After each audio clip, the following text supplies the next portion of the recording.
So, eine neue Folge Jung Naiv.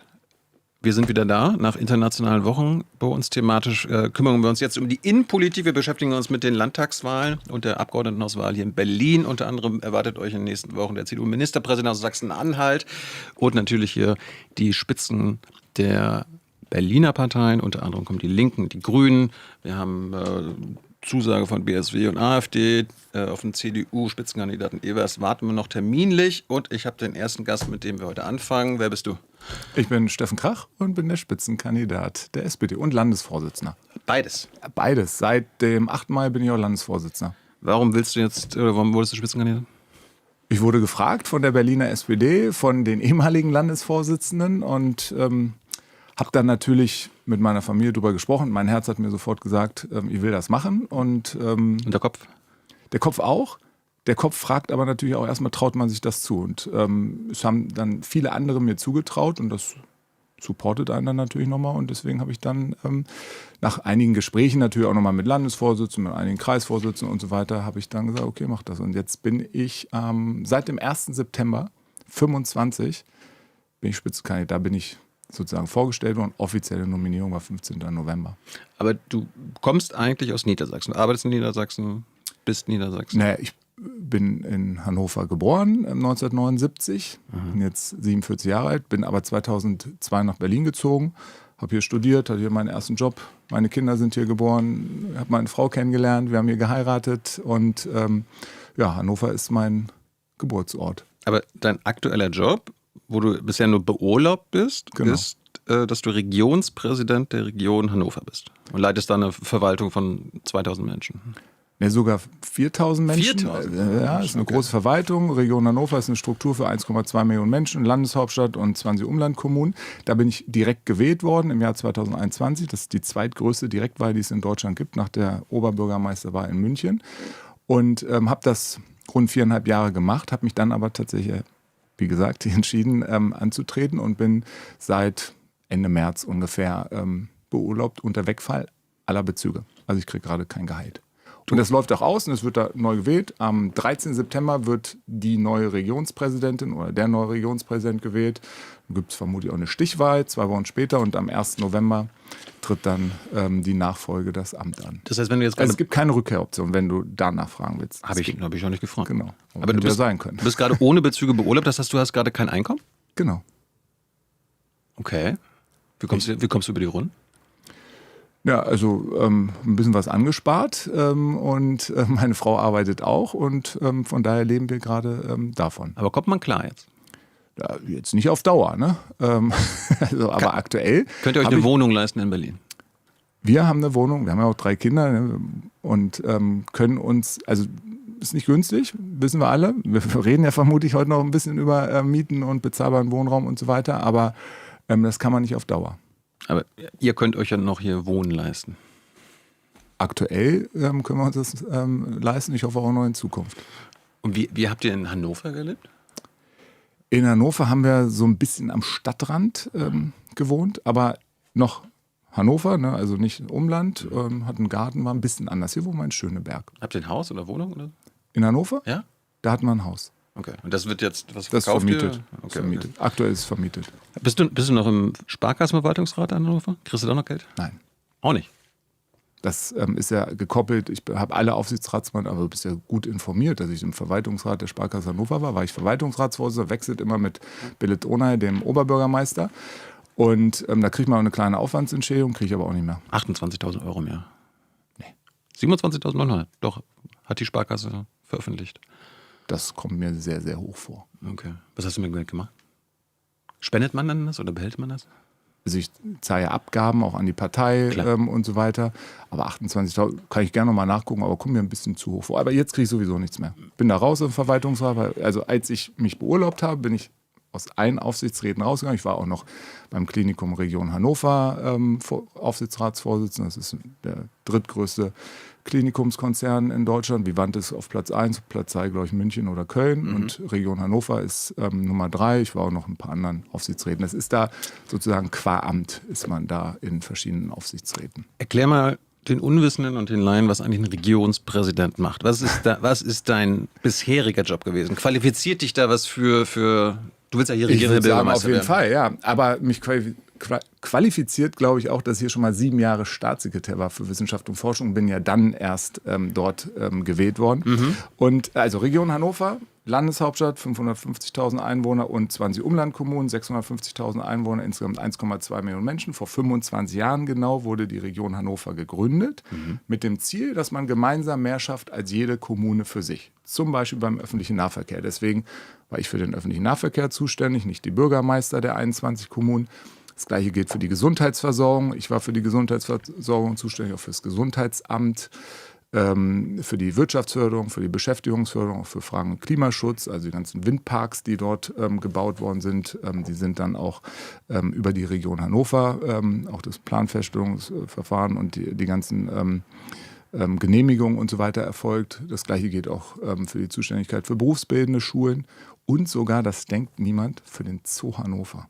Ich war sogar mal Aufsichtsratsvorsitzender vom Zoo. Du, wir Hannover. haben ja auch wichtige Zoos. Da brauchen wir Der qualifizierte Leute. Zoochef hier aus Berlin war früher mal in Hannover. Der hat den Zoo mit aufgebaut in Hannover. Und der Zoo in Hannover kann sich durchaus sehen lassen. Der jetzt hier in Berlin ist, der Knirem, der war früher mal viele Jahre in Hannover. Also, und was ich noch sagen will, 21 Bürgermeisterinnen und Bürgermeister, mit denen sehr eng zusammenarbeiten. Ist ein bisschen so wie auch mit den Bezirksbürgermeistern hier in Berlin. Von daher, glaube ich, eignet mich das sehr gut für den Job. Was hast du Das studiert? ist nämlich gar nicht so einfach. Mit 21 Bürgermeistern und dann gibt es noch einen Oberbürgermeister aus Hannover, ne, der hat natürlich eine hervorgehobene Rolle, aber wir haben sehr gut zusammengearbeitet. Er ein Grüner, ich ein Roter, lief super. Wir gehen gleich nochmal deine andere Karriereabschnitte durch, aber studiert hast du? Politikwissenschaft. Am Otto-Suhr-Institut hier an der FU. Warum? Boah, gute Frage. Hat sie was gebracht, sagen wir mal so. Also es hat mir auf jeden Fall was gebracht im Hinblick auf ein paar Zusammenhänge, politische Zusammenhänge, aber es war jetzt auch nicht, also es ist jetzt nicht so, dass ein Politikstudium einen vorbereitet auf ein Politikerleben, wenn man so will. Das glaube ich nicht. Ich habe mal den alten Spruch gehört, wer Politikwissenschaften studiert, arbeitet irgendwann für Politiker. Also Ich habe das ja nicht geplant. Ne? Also jetzt mal ohne Witz, als ich 2002 nach Berlin gezogen bin, habe ich definitiv nicht geplant und damit nicht gerechnet, dass ich 24 Jahre später hier irgendwie plakatiert bin und vorhabe, regierender Bürgermeister zu werden. Deswegen, nur weil ich Politikwissenschaft studiere, ich wollte übrigens mal was völlig anderes studieren. Also eigentlich wollte ich Torwart werden, hat nicht ganz geklappt leider. Ich auch. Echt? Ja, Von welchem Verein wolltest du Torwart werden? ja, Rostock. Rostock, ja. Stimmt, du kommst aus Mecklenburg-Vorpommern, ne? Ja. Aber ich war irgendwann zu klein. Sprungkraft. Nee, aber ich bin 1,80 und die heutigen Torhüter müssen mindestens 90 sein. 90, Und irgendwann ja. hab ich Bei mir hat es auch nicht geklappt, ja. offensichtlich. Und dann wollte ich Lehrer werden. Dann wollte ich auf Lehramt studieren. Da haben mir aber alle gesagt, kriegst du nie einen Job. Das muss man sich mal überlegen. 2000 haben die Leute gesagt, Lehrer brauchen wir nicht mehr. So, und dann haben wir 10, 15 Jahre Lehrermangel, haben wir jetzt immer noch. Ja, deswegen habe ich dann Politikwissenschaft studiert. Dann wollte ich eigentlich mal Journalist auch werden. Habe mich an irgendwelchen Journalistenschulen beworben, wurde nicht genommen. Und dann, Und dann bin ich in Göttingen gelandet, erst zum Studium, 2000. Wollte eigentlich auch nach Potsdam direkt, wurde ich auch nicht genommen. Dann habe ich einen Studienplatz in Göttingen, war aber nicht so schlecht. nach dem Studium, du hast dann unter anderem als Referent gearbeitet für SPDler. Mein allererster Job war in der Landesvertretung Rheinland-Pfalz. Du warst unter anderem Referent, du warst Büroleiter hier von einem Berliner Senator, hast in der Bundestagsfraktion gearbeitet. Genau, bei Thomas Oppermann. Du warst Wissenschaftsstaatssekretär in Berlin, auch unter, was, Giffey? Nee, das war Michael Müller. Auch SPDler. Also die ersten 2 Jahre war ich Staatssekretär von Sandra Scheres. Ja. Das war die Wissenschaftssenatorin. Dann ging das Wissenschaftsressort rüber ins Rote Rathaus. Deswegen ein bisschen kenne ich das schon. Und da war ich 5 Jahre Staatssekretär, als Michael Müller regierender Bürgermeister Und seit war. 2021 Regierungspräsident. Ist so ein bisschen, früher hat man Apparatschicks-Karriere gesagt, oder? Also ich würde mich nicht als Apparatschik. Aber schon seit fast 2 Jahrzehnten für SPDler Ja, Großen und Ganzen. Mach Politik gerne. Aber es ist ja auch nicht schlecht, ist ein bisschen Erfahrung zu haben, ne, wenn man regieren möchte. Ja, ich hoffe doch. Finde ich auch. Sieht man ja bei Friedrich Merz, dass es nicht so klappt. Musst du dir jetzt eigentlich noch, du willst regierender Bürgermeister werden, so Grundwissen noch in Berlin aneignen? Oh, jetzt kommt eine Frage runter. Keine Ahnung. Nein. So Durchschnittspreis, Döner und sowas. Das sind die wichtigen Sachen bei den jungen Leuten. Also als ich hierher gekommen bin, habe ich noch einen Döner für 1,99 bekommen. Jetzt gibt es die, wenn es gut geht, für 7 Euro eher 8,50. Was kannst du den jungen Berlinern anbieten in Sachen Dönerpreis? Könnt ihr da was machen? Ich mache gerade überall Aktionen, Döner für 3 Euro. Aber das ist tatsächlich nur temporär. Ansonsten kann ich sagen, dass ich mich dafür einsetzen werde, hört sich jetzt total bürokratisch an, dass wir eine Mietpreisbremse für Gewerbe bekommen. Weil warum ist der Döner so teuer geworden? Ich war neulich beim Dönerladen in Steglitz und der hat mir gesagt, er hat eine Verdreifachung seines Mietpreises bekommen. Und das waren 4.000, 5.000, 6.000 Euro. Ich habe jetzt gerade nicht im Kopf, wie viel Döner er dafür am Tag verkaufen muss. Ich hatte mal irgendwann errechnet, das sind, glaube ich, 20, 25 Döner pro Tag, die er mehr verkaufen muss, um überhaupt den Mietpreis bezahlen zu können. Deswegen will ich eine Mietpreisbremse auch für Gewerbe. Und dann ist auch meine Hoffnung, dass zumindest die Dönerpreise nicht immer noch mehr steigen. 8 Euro ist schon eine Menge Geld für einen Döner, ne? Kann sich nicht mehr jeder leisten. Was ist die beste U-Bahn-Linie? Die beste U-Bahn-Linie? Nee. Ich fahre gern U7. Warum? Ich wohne da. Was ist die gefährlichste U-Bahn-Linie? Oh, ich würde mal Wenn wir sagen, jetzt mal ehrlich U7, sind. U8, U2 ist schon... Für manche vielleicht auch die U5. Warum sind die gefährlich? Soll ich dir mal was sagen? Ich spüre diese Gefahr nicht. Ich bin aber auch ein weißer Mann. So. Und heterosexuell. Deswegen spüre ich diese Gefahr nicht, aber ich höre von ganz vielen Menschen, oder von Frauen, von queeren Menschen, von Muslimen, von Jüdinnen und Juden, von ganz vielen Unterschiedlichen, dass sie sich in der einen oder anderen U-Bahn nicht mehr wohlfühlen. Kann man da was machen? Dann müssen wir was machen. Was denn? Das ist nicht so einfach, ne?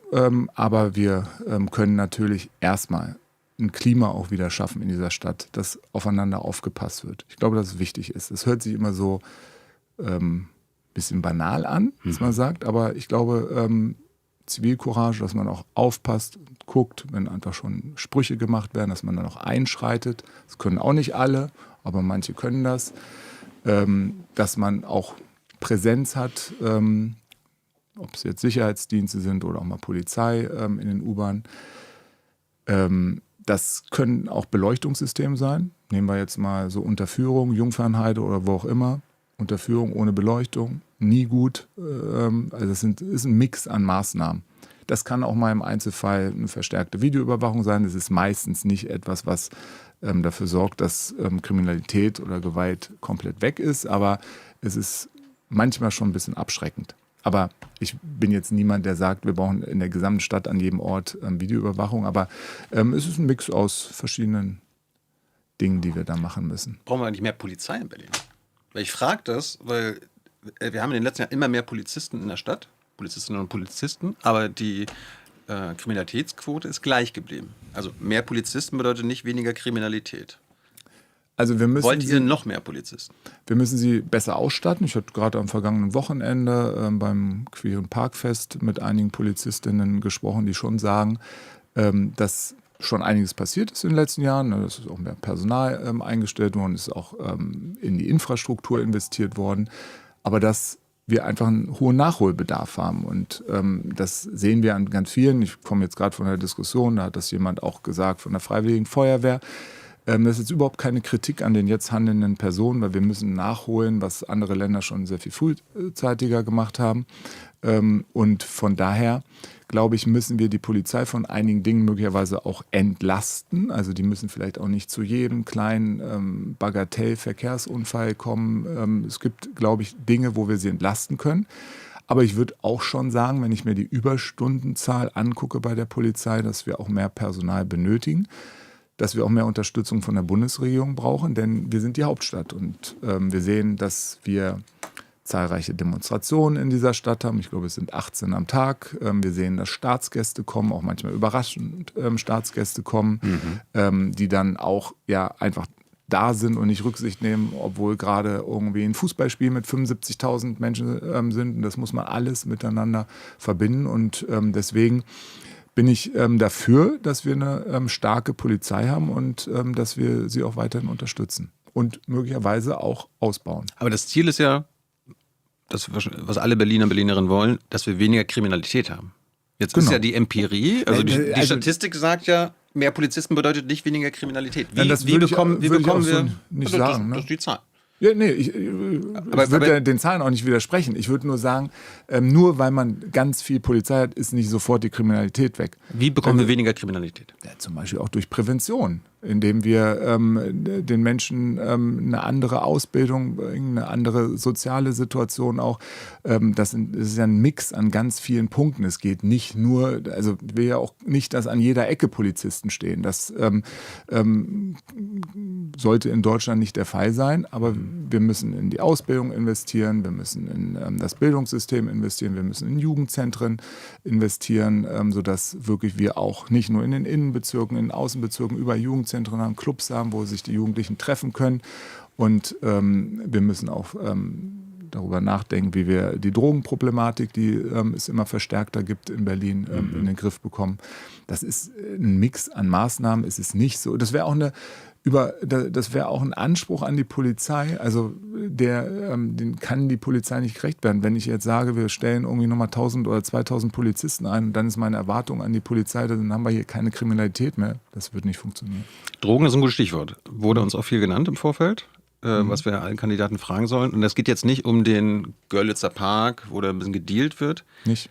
sondern das große Problem der letzten Jahre scheinen die Drogentaxis zu sein. Also die Verfügbarkeit an, also ganz einfach an immer mehr Drogen zu bekommen. Es hat früher angefangen mit Koks-Taxis, so wie es gesagt wurde, haben sich auch immer Politiker und so bestellt, von dem ich weiß, aber das ist jetzt keine Frage. Also ich bisher nicht. Ist mir klar. Aber mittlerweile bekommst du per SMS quasi alle Drogen, die du haben willst, per Taxi innerhalb von 20, 30 Minuten. Ist das gut so? Ich finde es nicht gut. Aber weißt du, ich bin beim Thema Drogen auch maximal sensibilisiert, weil meine Mutter hat über 30, 35 Jahre in einer Drogenberatungsstelle gearbeitet. Deswegen, ich habe noch nie gekifft. Ich hab nur. Du willst das ist Regina super Bürgermeister. langweilig Du willst jetzt, ne? Regina Ja, Bürgermeister. es tut mir leid. Aber ist so. Und Aber andere Sachen? Alkohol ist auch eine Droge. Aber ich trinke gern mal auch ein Glas Rosé oder ein Bier oder was auch immer. Okay. Aber deswegen, ich glaube, dass es nicht gut ist, dass man auf Knopfdruck oder per Anruf irgendwie sich die Drogen per Taxi nach Hause Was bestellen machen wir kann. dagegen? Auch da ein Mix. Es muss schon klare Regeln geben. Ne? Und damit meine ich jetzt nicht einen Zaun um Girlie, aber ich finde zum Beispiel sowas, dass neben Spielplätzen Drogen genommen werden, die spritzen dann im Sandkasten landen, finde ich nicht. Aber das ist ja nicht das Problem bei den Drogentaxis. Nee, genau. Ich wollte ja sagen, was ein Mix ist. Ne? Und auch an Hauseingängen, wenn man durch Schöneberg läuft, oder durch andere Kieze, ich laufe viel durch Schöneberg, weil ich da lebe, sieht man mal beim einen oder anderen Hauseingang auch die kleinen Feuerchen oder was auch immer. So, und deswegen brauchen wir Orte. Wir brauchen Orte für die Menschen, weil es ist ja eine Erkrankung, eine Suchterkrankung in den meisten Fällen. Es gibt auch welche, die das irgendwie mehr oder weniger im Griff haben, ist mir bewusst. Ich glaube, die meisten in Berlin nehmen das zum Feiern. Ja? Also quasi ein Socializen. Da würde ich also aus eurer Erfahrung nicht sagen, dass die alle süchtig sind, aber die nehmen gerne Drogen. Und da kommt Genau, man mit den da Drogentaxis. müssen wir dann, und deswegen, da ist Berlin, glaube ich, auch Vorbild, dass wir ein Drug-Checking haben. Das ist gerade für die es nutzen, nur um zu feiern, um irgendwie mal ein Wochenende, wo auch immer, von Freitag, ich kann es mittlerweile nicht mehr, von Freitagabend bis Montagmorgen durchfeiern. So, das muss dann aber, also das, was die dann nehmen, muss gecheckt werden. Sure. Sonst ist es, glaube ich, ein Problem. Deswegen finde ich gut, dass wir solche Angebote ausgebaut haben hier in Berlin. Wir brauchen aber auch dann für diejenigen, die es nicht mehr im Griff haben, brauchen wir Räumlichkeiten und brauchen wir Unterstützung, wir brauchen Präventionsangebote, wir brauchen Begleitangebote, sodass wir denen auch eine Möglichkeit bieten, von dieser Sucht nach und nach wegzukommen. Was ist mit den Taxis? Also wenn es da illegale Sind alle illegal. dann finde ich sie nicht gut. Ja, was wollt ihr dagegen machen? Ja, wir wollen tatsächlich, dass wir das aus den illegalen Bereichen wegbekommen und dass wir all das, was es hier gibt, dass wir das tatsächlich dann in die Räumlichkeiten verlagern, wo tatsächlich dann auch denen geholfen werden kann, die damit ein Suchtproblem haben. Aber die Leute kaufen ja Koks, MDMA, Ketamin, ganzen chemischen Sachen.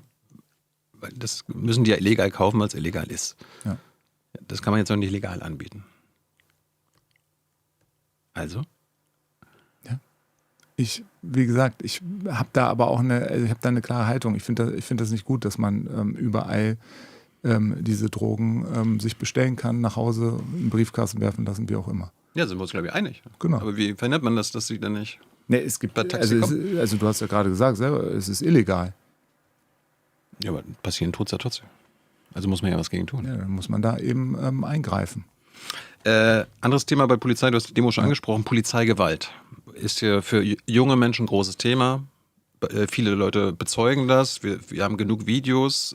Polizei hat das auch teilweise einräumen müssen schon und so weiter. Es gab ja, glaube ich, an der Humboldt-Universität mal einen Fall, wo es dann auch ein Verfahren gegeben hat. Aber es ist keine Seltenheit hier in Berlin. In unterschiedlichen Kontexten, bei unterschiedlichen Demonstrationen.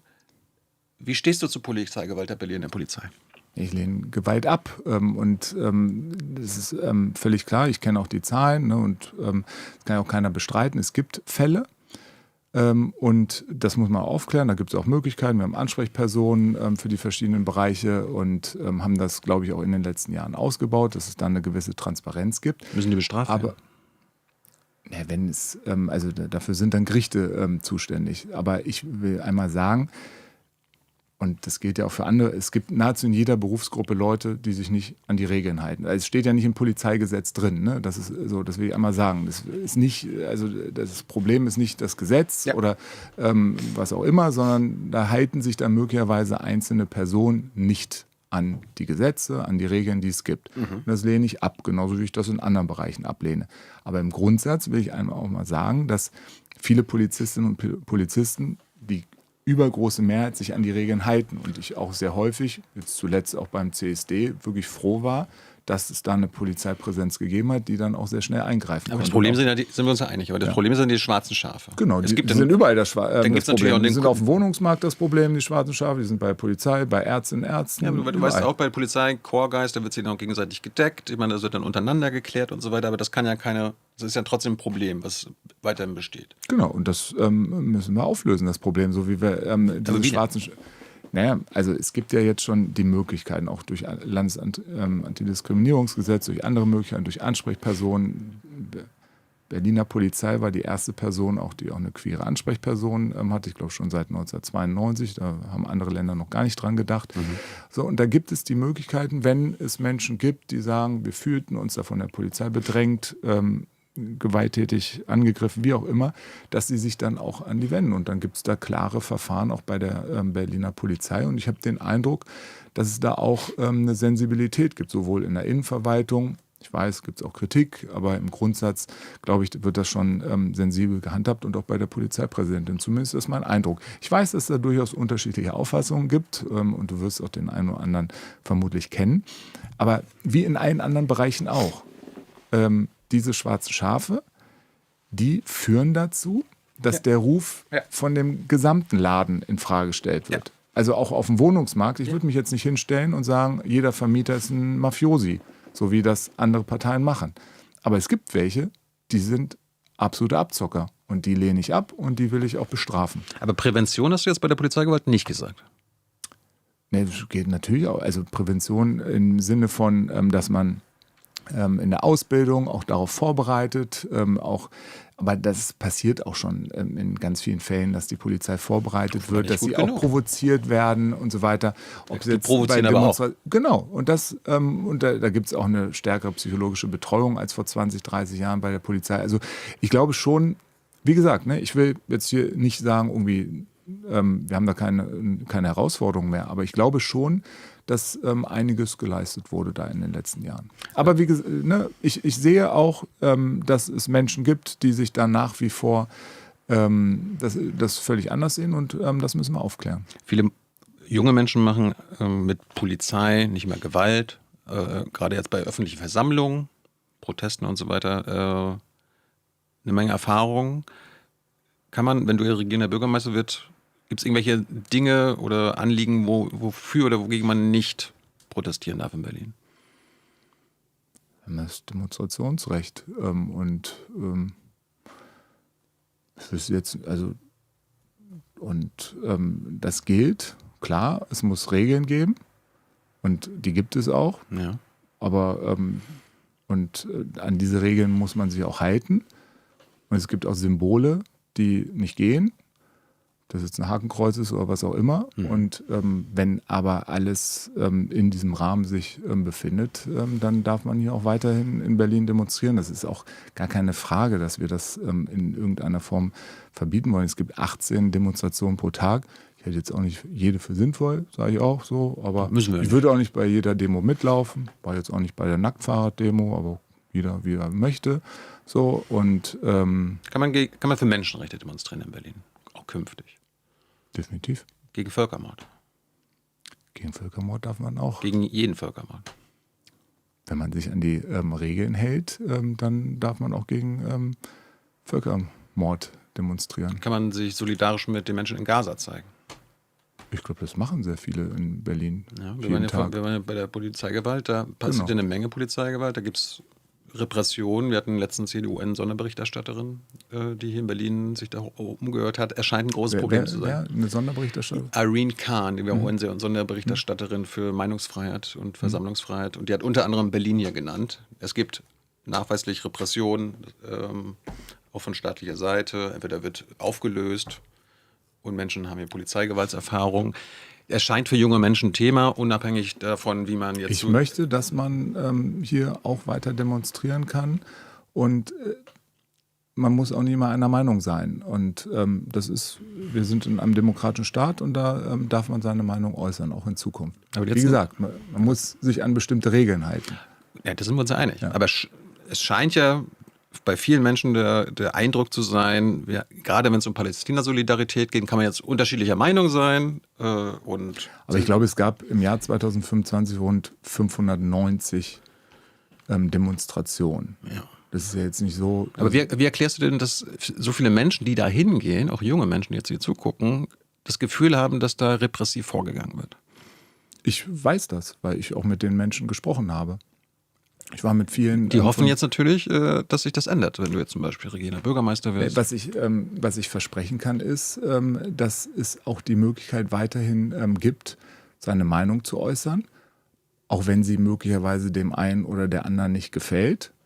Und dass man das hier in dieser Stadt weitermachen kann.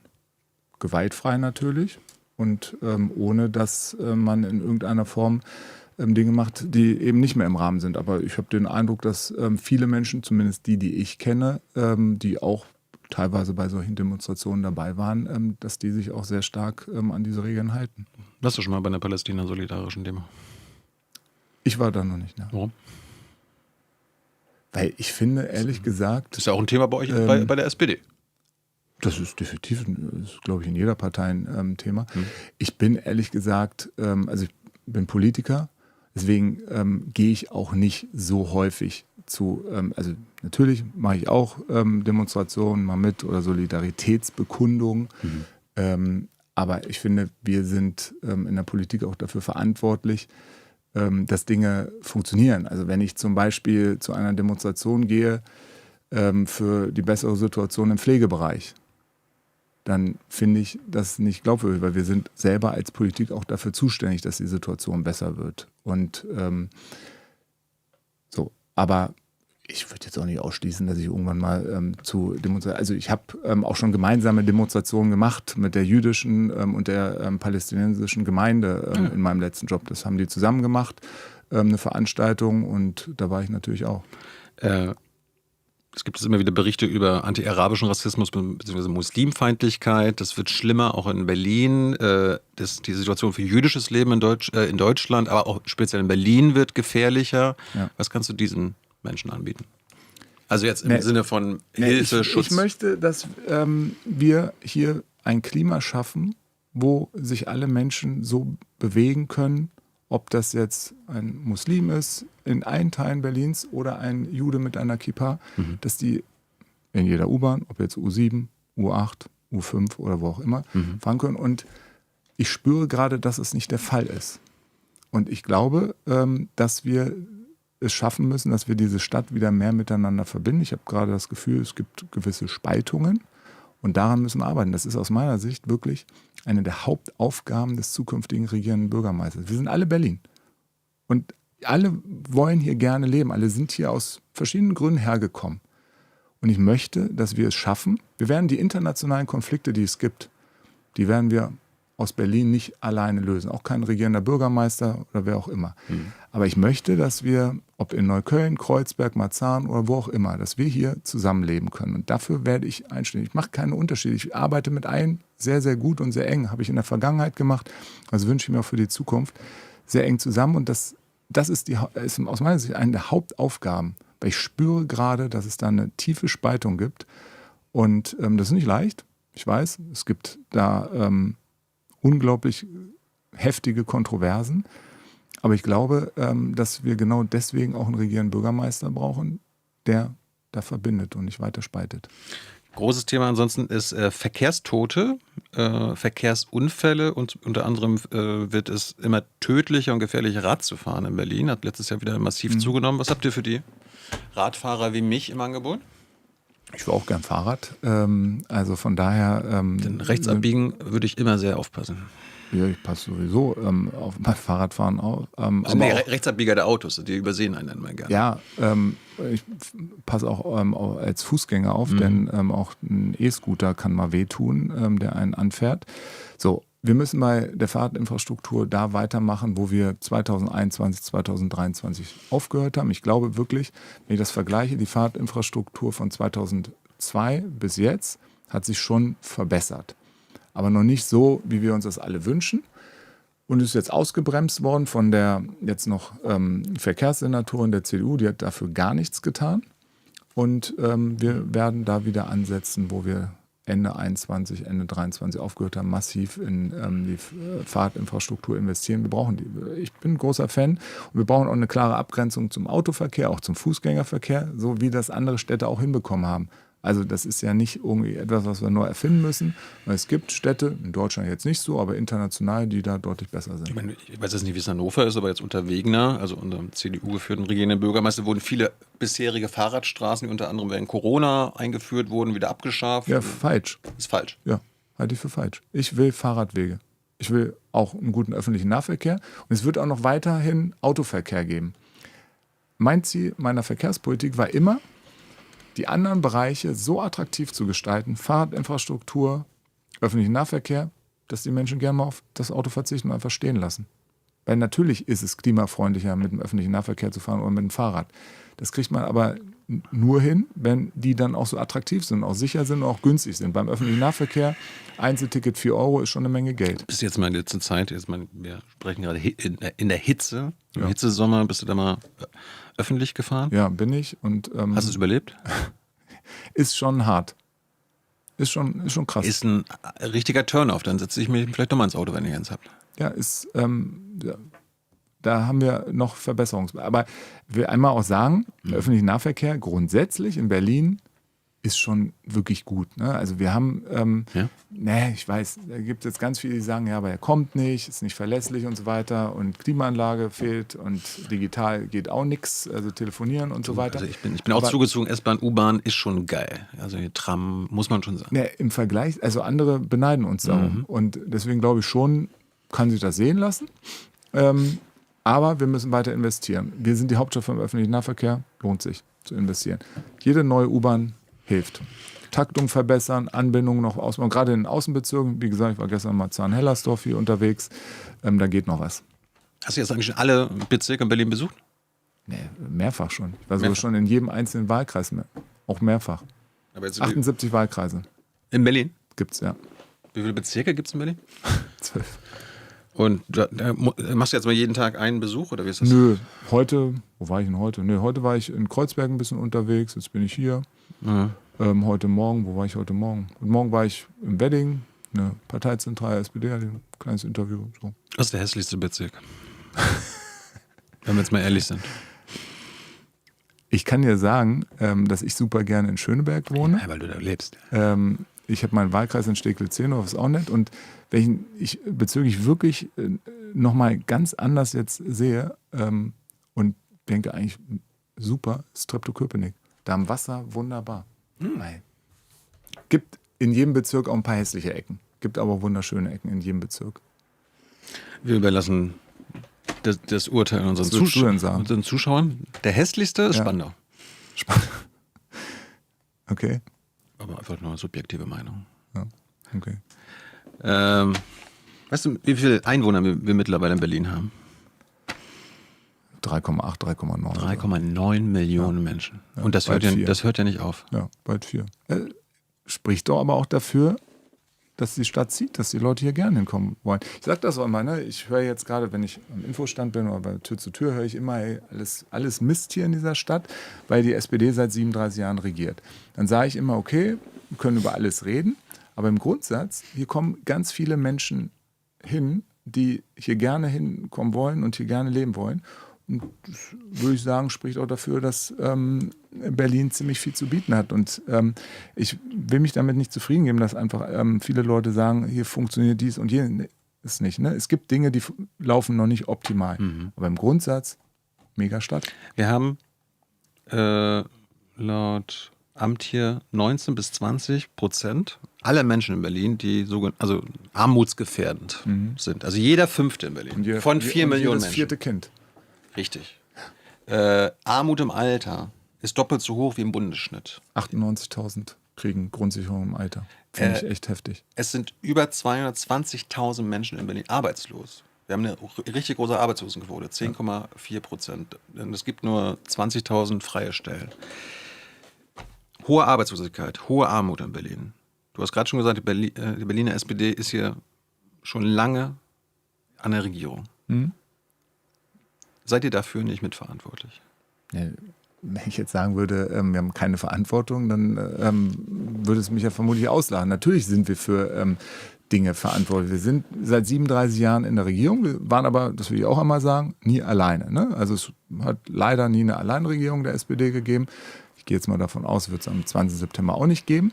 So, und deswegen sind wir für vieles in dieser Stadt verantwortlich. Wir sind für die Dinge, die super laufen. Für die Armut, für die Arbeitslosigkeit. Ja, das hat schon viele Facetten. Ne? Also wenn ich mir zum Beispiel Armut im Alter angucke, das hängt ja sehr häufig mit der Rente zusammen. Rentenpolitik ist Bundesangelegenheit. Richtig. Ich will jetzt aber gar nicht hier sagen, die sind schuld, wir sind schuld, sondern wir müssen das gemeinsam in den Griff bekommen. Und wie kriegen wir das am besten in den Griff? Du hast gerade die Zahlen genannt, auch die Arbeitslosigkeit ist gestiegen. Kriegen wir durch eine gute Wirtschaftspolitik in den Griff, die bei den Menschen ankommt. So, und wir haben jetzt ein Wirtschaftswachstum in den letzten 13 Jahren, das ist überdurchschnittlich, im Bundesvergleich 1,3%. Wir haben aber auch deutlich mehr aufzuholen. Ich bin aber der festen Überzeugung, dass wir wirklich eine Chance haben, besser als andere Bundesländer aus dieser finanziell und wirtschaftlich schwierigen Situation rauszukommen, weil wir nicht abhängig sind von einem Konzern, wie es andere Bundesländer sind. Wir haben einen Riesenmix aus Gesundheitswirtschaft, anderen Branchen. Wir haben eine unglaublich starke Start-up-Szene, aus der wir noch mehr machen können, aus meiner Sicht, insbesondere dann, wenn es auch darum geht, tatsächlich langfristig die Unternehmen hier in Berlin zu halten. Ich glaube aber, dass wir da schon einiges in die richtige Richtung gemacht haben, gerade auch durch die Wirtschaftspolitik auch in den letzten 3,5 Jahren. Aber keine Frage.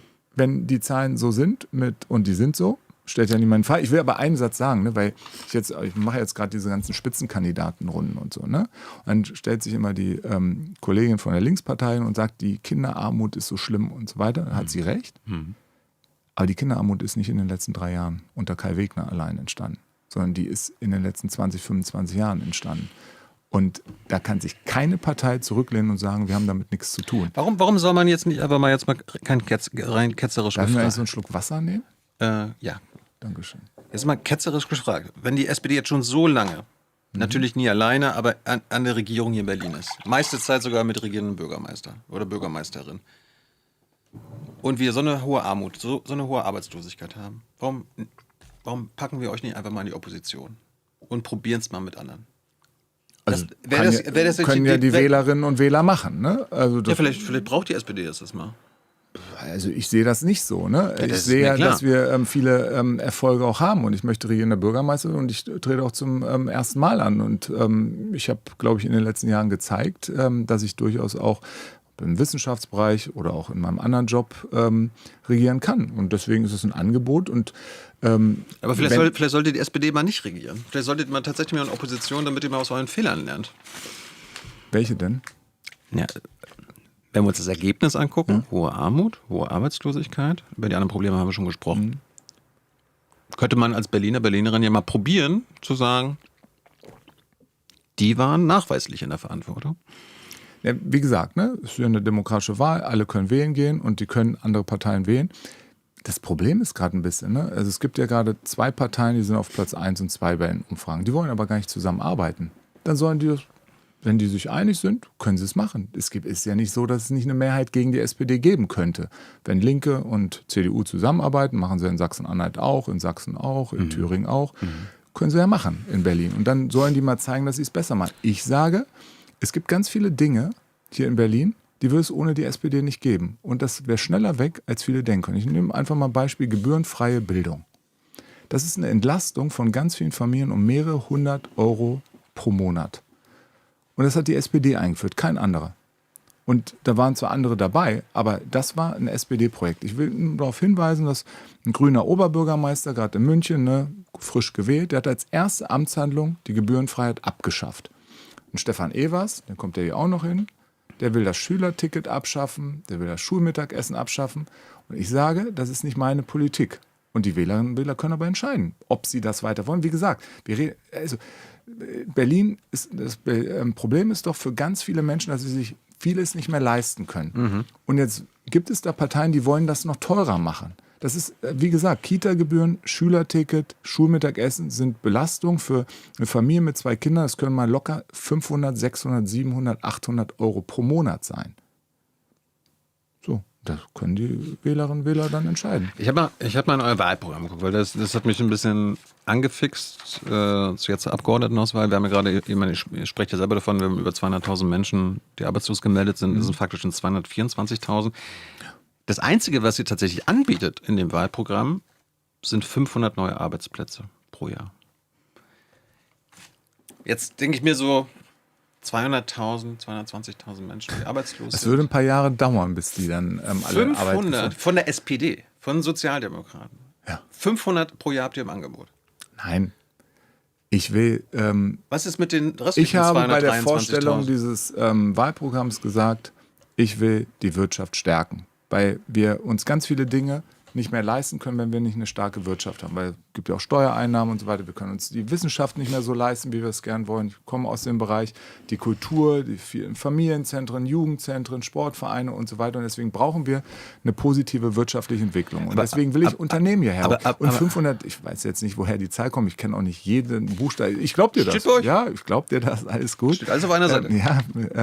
Ich bin mir sicher, dass du das gut recherchiert hast. Das ist euer Wahlprogramm. Aber ich will mehr Arbeitsplätze hier schaffen. Und ich will, dass wir die Arbeitslosenquote senken und dafür brauchen wir neue Unternehmen in dieser Stadt. Und ich bin jederzeit bereit, den Unternehmen, die hier gern herkommen wollen, alle Möglichkeiten zu bieten, dass sie sich hier entfalten können. So, und ich will gut bezahlte Jobs. Ich will, dass die Menschen davon leben können. Wir haben immer noch ein deutlich niedrigeres Durchschnittseinkommen in Berlin als München. Oder Hamburg. Jetzt kann man sagen, okay, in München sind auch die Mieten noch höher und die Lebenshaltungskosten auch noch höher. Aber in Berlin sind sie auch durch die Decke gegangen. Mieten allein um 70% ungefähr in den letzten, keine Ahnung, 10 Jahren. So, und wir brauchen mehr Jobs, die gut bezahlt sind, damit sich die Menschen das Leben hier noch leisten können. Jetzt bin ich ja auch hier in der Bundespolitik schon einige Jahre dabei. Ich höre ja auch den anderen Parteien zu, die auch gerne über die Wirtschaft stärken reden. Das geht oft, und das erleben wir jetzt gerade die letzten 2 Jahre, auch mit Arbeitsplatzverlusten einher. Also dass gerade unsere großen Unternehmen in Deutschland entweder Arbeitsplätze verlagern ins Ausland, Leute entlassen für ihre Profitmaximierung. Das verstehen die als, wir müssen ja gestärkt werden. Das ist ja in deren Verständnis ihre unternehmerische Kraft.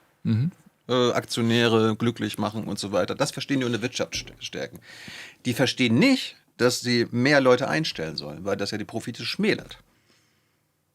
Ja, ich verstehe das aber so, dass wir Unternehmen brauchen, die hier Arbeitsplätze schaffen. Das mag ja sein, dass es den einen oder anderen Unternehmer, Unternehmerin gibt. der das so sieht. Das sind aber die Großkonzerne. Davon haben wir in Berlin gar nicht so viele. Also wir haben hier nicht VW in dem Maße, wie es Niedersachsen hat oder Bayern, Baden-Württemberg, andere Großkonzerne. Aber wir haben auch profitorientierte Unternehmen. Mit Sicherheit, so. Aber wir haben vor allem ganz viele kleinere Unternehmen, auch Familienunternehmen. Wir haben Start-ups. Wir haben alleine 100.000 Jobs in diesem Bereich, haben in den letzten 5 Jahren 25 Milliarden Kapital hier auch generiert in Berlin. Und das sind alles unglaublich große Möglichkeiten, um auch Jobs zu schaffen. Und deswegen glaube ich, dass wir in Berlin eine Chance haben, weil wir nicht abhängig sind von einer einzigen Branche, so wie das andere sind. Und das ist zumindest mein Ansatz. Und ich hoffe, dass wir das, und das kriegen wir hin, indem wir sie unterstützen, indem wir auch schneller werden, digitaler werden, auch Gründungsmöglichkeiten digitalisieren, ist schon passiert. Ich glaube, da sind wir sogar Vorbild gemeinsam mit Baden-Württemberg. Das sind alles Punkte, wo ich glaube, dass wir in Berlin sehr stark sein können in der Zukunft. Und dann hoffe ich, dass wir dass die Zahlen, ich weiß, die Zahlen sind nach oben gegangen. Ich glaube, rund 50.000 Arbeitslose, jetzt mehr als vor 5, 6, 7 Jahren. So, und das müssen wir in den Griff bekommen. Sonst haben wir hier noch ganz andere Probleme. Wie stehst du, Menschen zur Arbeit zu zwingen? Ich kenne die Debatte, die gerade auch geführt wurde von dem Spitzenkandidaten der CDU, dass er gesagt hat, die sollen jetzt alle irgendwie Berlin sauber machen. So, ich kenne die, ich halte das für Populismus. Bist du dagegen? Gegen den Vorschlag, den er gemacht hat, bin ich, ja. Habe ich auch schon gesagt. Bist du für andere Vorschläge offen, Menschen dazu zu verpflichten, wie es so schön gesagt wird? Ich wünsche mir aber auch da, dass wir tatsächlich den Menschen Möglichkeiten bieten, dass sie Jobs hier in dieser Stadt bekommen. Ja, aber wir haben ja gerade davon gesprochen. Es auch da wieder ein paar schwarze Schafe es gibt geben. 20.000 freie Jobs in Berlin bei 200.000. Ja, genau. Deswegen nicht jeder von den Arbeitslosen wird gerade einen Job finden. Und deswegen müssen wir dafür sorgen, dass wir auch neue Unternehmen hierher bekommen, um tatsächlich die Anzahl der Jobs auch zu erhöhen, die es gibt. Aber versprichst du, dass du die nicht zum Arbeit zwingst? Oder verpflichtest, wie die Wenn ich richtig AfD und informiert CDU sagen? bin, was die AfD sagt, interessiert mich relativ wenig. Wenn ich richtig informiert bin, sind das Bundesgesetze, deswegen weiß ich nicht, ob da irgendwelche Dinge gerade geplant sind. Ich habe jedenfalls einen anderen Ansatz und ich möchte, dass die Menschen die Möglichkeit hier bekommen und ehrlich gesagt, mein Eindruck ist, dass die meisten Menschen auch gerne arbeiten wollen. Ich habe das selber erlebt. Wir sind ja auch super schlecht in Deutschland bei der Integration von Menschen, die hierher kommen aus dem Ausland und hier gern arbeiten wollen. Wir integrieren die nicht in den Arbeitsmarkt. Ich habe das selber erlebt. Ich war für die Aufnahme der Geflüchteten aus der Ukraine zuständig in meinem letzten Job. Und wir haben sie richtig schlecht aufgrund von bundesgesetzlichen Rahmenbedingungen integrieren können. Ganz die Ukrainer hatten sogar noch Glück, weil es eine EU-Regel gab, wo sie sofort arbeiten trotzdem konnten. War Deutschland deutlich schlechter als zum Beispiel Dänemark oder Holland. Und da waren Leute dabei, die waren top ausgebildet, die wollten hier alle arbeiten. So. Ja, hier ist ja oft das Problem, die müssen Deutsch reden. Das ist hier ein riesengroßes Problem. Das haben die in anderen Ländern nicht. Haben wir uns oft mit auch da sind wir, glaube ich, noch ein bisschen rückständig. Klar wünsche ich mir auch, dass die Menschen irgendwann die Sprache hier lernen. Aber es gibt auch viele Bereiche, da wird nur noch Englisch gesprochen. Ich kenne hier genug Menschen, die in 20 Jahren in Berlin leben, immer noch nicht anständig Deutsch reden und trotzdem gut klarkommen, einen Job haben. Ja, es gibt ja Bereiche, wo einfach nur noch auch im Berufsfeld, im Büro und so weiter ausschließlich Englisch gesprochen wird. Aber du hast jetzt nicht gesagt, auch an den Universitäten, glaube ich, wird der Weg so sein, dass es deutlich mehr englischsprachige Angebote geben muss, so wie das in anderen Ländern auch schon üblich ist. Man ist gerade, eigentlich wollen alle Menschen eine Arbeit haben, die ihnen Spaß macht, aber ich glaube, niemand will zur Arbeit gezwungen werden. Jetzt habe ich noch nicht ganz genau... Ehrlich gesagt, ich glaube, es funktioniert auch nicht. Ich glaube nicht... Aber kann man sich bei dir darauf verlassen, dass die SPD das nicht mitmacht? Weil den Vorschlag von Evers? Nein, euer aktueller Koalitionspartner, mit dem ihr gemeinsame Sache macht, die wollen das. Ja, aber das wird es vor der Wahl nicht mehr geben. Der Vorschlag, den hat er einmal gemacht, spielt aus meiner Sicht gar keine Rolle mehr. Da hat er irgendwas hinausposaunt, kann man mal machen, aber ehrlich gesagt gab kein Konzept dahinter, kein Vorschlag. Ich habe nie wieder was danach davon gehört, wurde einmal darauf angesprochen, habe gesagt, das ist Populismus. So, vielleicht kommt es nach der Wahl wieder auf den Tisch? Das glaube ich nicht. Und wenn, wird es nicht im Koalitionsvertrag mit mir landen. Stimmt es, dass die wahrscheinlichste Koalition nach der Wahl CDU, SPD, Grüne heißen wird. Nee. Also erstens ist SPD auf Platz 1. Ja, in welcher Variante jetzt? Aber das ist jetzt, ich habe natürlich jetzt mich viel beschäftigt, viel rumgefragt mit Kollegen und anderen aus anderen Parteien geredet. Und die glauben alle. Das ist die Prognose. Ehrlich gesagt, ich habe von 2014 bis 2016 in einer rot-schwarzen Koalition gearbeitet. Von 16 bis 21 in einer rot-grün-roten oder rot-rot-grün, das weiß ich jetzt nicht mehr genau. Auf jeden Fall war es SPD, Linke und Grüne. Und in den letzten 4,5 Jahren in einer rot-grün-Koalition. Ich konnte da entscheiden, es hat eine Mehrheit rot-schwarz gegeben oder rot-grün. Ich habe mich für rot-grün entschieden. Und ich mache das an Inhalten fest. Und ich kann dir jetzt nicht sagen, mit wem wir die besten Inhalte umsetzen können. Ich sehe bei der einen oder anderen Partei durchaus Herausforderungen, Probleme. Deswegen, ich lege mich jetzt nicht fest. Was ich definitiv sagen werde, ich werde mit 3 Parteien reden. Außer der AfD. Ja, das versteht sich von selbst. Mit denen reden wir. Über Koalitionen ganz sicher nicht. Aber das ist jetzt keine unwahrscheinliche Variante, die ich gerade genannt habe, oder? Welche war das? Rot, CDU, also, Schwarz, Grün. Genau. Die andere. Ich schließe sie auch nicht aus. Aber ehrlich gesagt, ich kann es auch gar nicht allein entscheiden. Also, wenn zum Beispiel Werner Graf, der sitzt ja hier irgendwie nächste Woche. Demnächst, und wenn er sagt, mit mir auf gar keinen Fall die CDU, was er glaube ich nicht sagt, aber dann ist es ja schon nicht mehr möglich, weil ich bin nicht alleine da. Also wir als SPD können nicht allein, es gibt ja aktuell keine Möglichkeit auf eine Zweierkonstellation. So, und deswegen lege ich mich da nicht fest. Ich würde im Übrigen auch der CDU raten, es nicht auszuschließen, auch mit der Linkspartei zusammenzuarbeiten, weil sie wären... Die CDU in Berlin? Ne, jetzt mal ernsthaft. Die 2 Wochen vorher in Sachsen-Anhalt, der Sven Schulze, der kommt ja hier demnächst auch woher, der hat keine Chance mehr, Ministerpräsident zu werden, ohne die Stimmen der Linkspartei und der SPD und möglicherweise noch der Grünen. So. Hat er es bisher ausgeschlossen, sich mit den Stimmen wählen zu lassen? Ich meine, der Landesparteitag hat sogar gesagt, der Ministerpräsident aus Thüringen, Vogt, hat sich mit den Stimmen von Linkspartei und BSW, glaube ich, zum Ministerpräsident wählen lassen. Und SPD war auch noch dabei. So. In Sachsen das Gleiche. Da war es BSW, bin ich mir nicht sicher, ob die dabei waren, aber Linke waren auch dabei. Und hier sagt dann die CDU auf einmal, obwohl sie auch im Übrigen gesagt haben, in den letzten 3,5 Jahren haben wir bei Verwaltungsreform, bei einem Problem super mit der Linkspartei zusammengearbeitet. Hier sagen sie, auf gar keinen Fall. Ich halte das für falsch.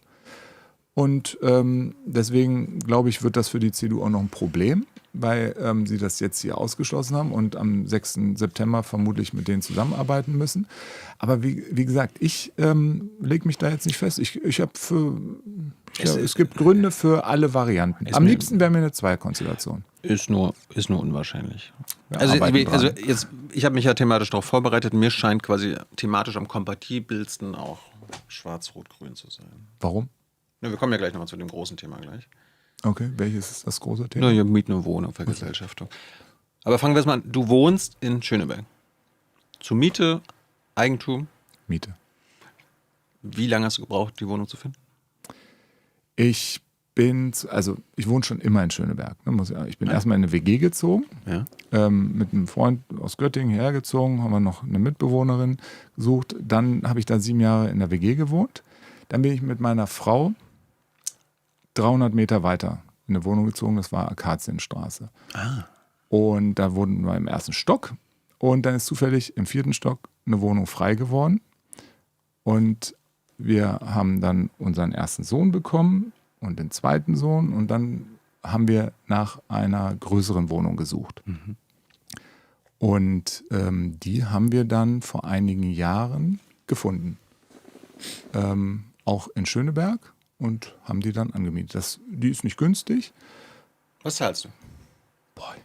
Ich habe tatsächlich den Quadratmeterpreis jetzt nicht im Kopf. Verdient ihr so viel, dass du nicht weißt, wie viel Miete Ich verdiene gerade gar nichts. Ja, ich weiß. Ja. Hatten wir schon gesprochen. Ja. Aber ich habe den exakten Quadratmeterpreis, der wird so, ich will jetzt auch nicht... Über 2.000 Euro im Monat? Ja. Wir haben auch 3 Kinder. Wir sind... Also es ist auch in Schöneberg nicht mehr günstig. Wie viel Miete steigt? Also wie viel Euro zeigt eure? Ich habe eine Indexmiete. Das heißt? Die steigt meistens pro Jahr, in einem Jahr sogar um 7% und sonst so im Schnitt zwischen 2 und 3%. Das können sich Leute wie du noch leisten. Tatsächlich habe ich diesen Mietvertrag mal unterschrieben. Da dachte ich, Inflation wird immer so niedrig bleiben. So. Das hat sich dann leider verändert. Und deswegen leide ich darunter sehr. Wer ist eure Vermieter? Du brauchst jetzt nicht einen Namen sagen. Ist das jemand, der Ich habe nur diese Kontakt. eine Wohnung Ich kenne den gehört? Typen nicht. Nee, dem gehört, glaube ich, das ganze Haus. Ich kenne den Typen nicht. Ich kenne nur die Hausverwaltung. Mit der haben wir das alles gemacht. Aber den Eigentümer habe ich noch nie gesehen. Also lustig, dass viele einfach nicht wissen, wem das Haus gehört, in dem Ich man glaube, zu das Miete ist jemand aus München. Ein Münchner, oder? Meinst du, Aber ganz ehrlich, ich habe den noch nie gesehen. Ich weiß nicht, wer das ist. Ich habe nur Kontakt zu der Hausverwaltung. hat er nur ein Haus in Berlin? Aber es ist jetzt nicht, also ich glaube, aber keine Ahnung, ich glaube jetzt nicht, dass der irgendwie 20, 30 Häuser hat. Aber who knows? Bist du jetzt eigentlich schon wahlberechtigt? Weil du wohnst ja immer noch in Berlin. Nein, ich wohne in Berlin. Ja, gut, aber meine Family auch. Meine Frau. Du hast ja lange ist Zeit hier, in Hannover gelebt. Ja, aber ich bin hier wahlberechtigt. Ich habe auch schon eine Tendenz, wen ich wählen werde. Das ahne ich. Warst du 2021 schon wahlberechtigt? Oder hast du Da habe ich noch in Berlin gewählt. Also bei der Ich konnte mich damals tatsächlich, das Melderecht in Deutschland ist im Übrigen auch super provinziell, weil ich konnte mich damals nicht ummelden nach Hannover, weil meine Frau noch in Berlin wohnte und meine Kinder hier auch zur Kita und Schule gegangen sind. Und wenn wir uns beide umgemeldet hätten, dann hätten wir die Kita-Berechtigung verloren. Aber man kann als Ehepaar, das ist hochkomplex, ich will jetzt auch nichts Falsches sagen, aber man kann als Ehepaar nicht sozusagen per Meldegesetz, einer wohnt da, das ging praktisch nicht. Da gibt es irgendwelche Regelungen, die müssten auch mal angepasst werden. Und deswegen konnte ich mich damals nicht selber wählen. Habe ich in Berlin gewählt. Die SPD gewählt. Da war ja damals schon Mieten ein großes Thema, unter anderem Mietendeckel, Mietpreisbremse im Bund wie auch im Land und so weiter. Ihr wollt ja jetzt laut Wahlprogramm einen Mietendeckel einführen. Gut, ne? Würde der Mietendeckel dir helfen? Hast du das mal durchgerechnet? Also der Mietendeckel damals, Nee, von 2019, der hat mir den- massiv geholfen. Allerdings nur für 5 Monate, dann muss ich alles wieder zurückzahlen. Was ist jetzt mit eurem Mietendeckel, den ihr als SPD Der wollt? würde allen helfen, weil der würde ja dazu führen, dass es nicht immer weiter hochgeht. Erklär das mal anhand deines Beispiels, wie der Mietendeckel funktionieren würde, den ihr wollt. Anhand meines konkreten Beispiels. Ja, du bist ja- erstens, also worum geht es gerade? Ne? Es geht darum, dass wir überhaupt erstmal die Zuständigkeit in Berlin bekommen, dass wir den Mietendeckel einführen können.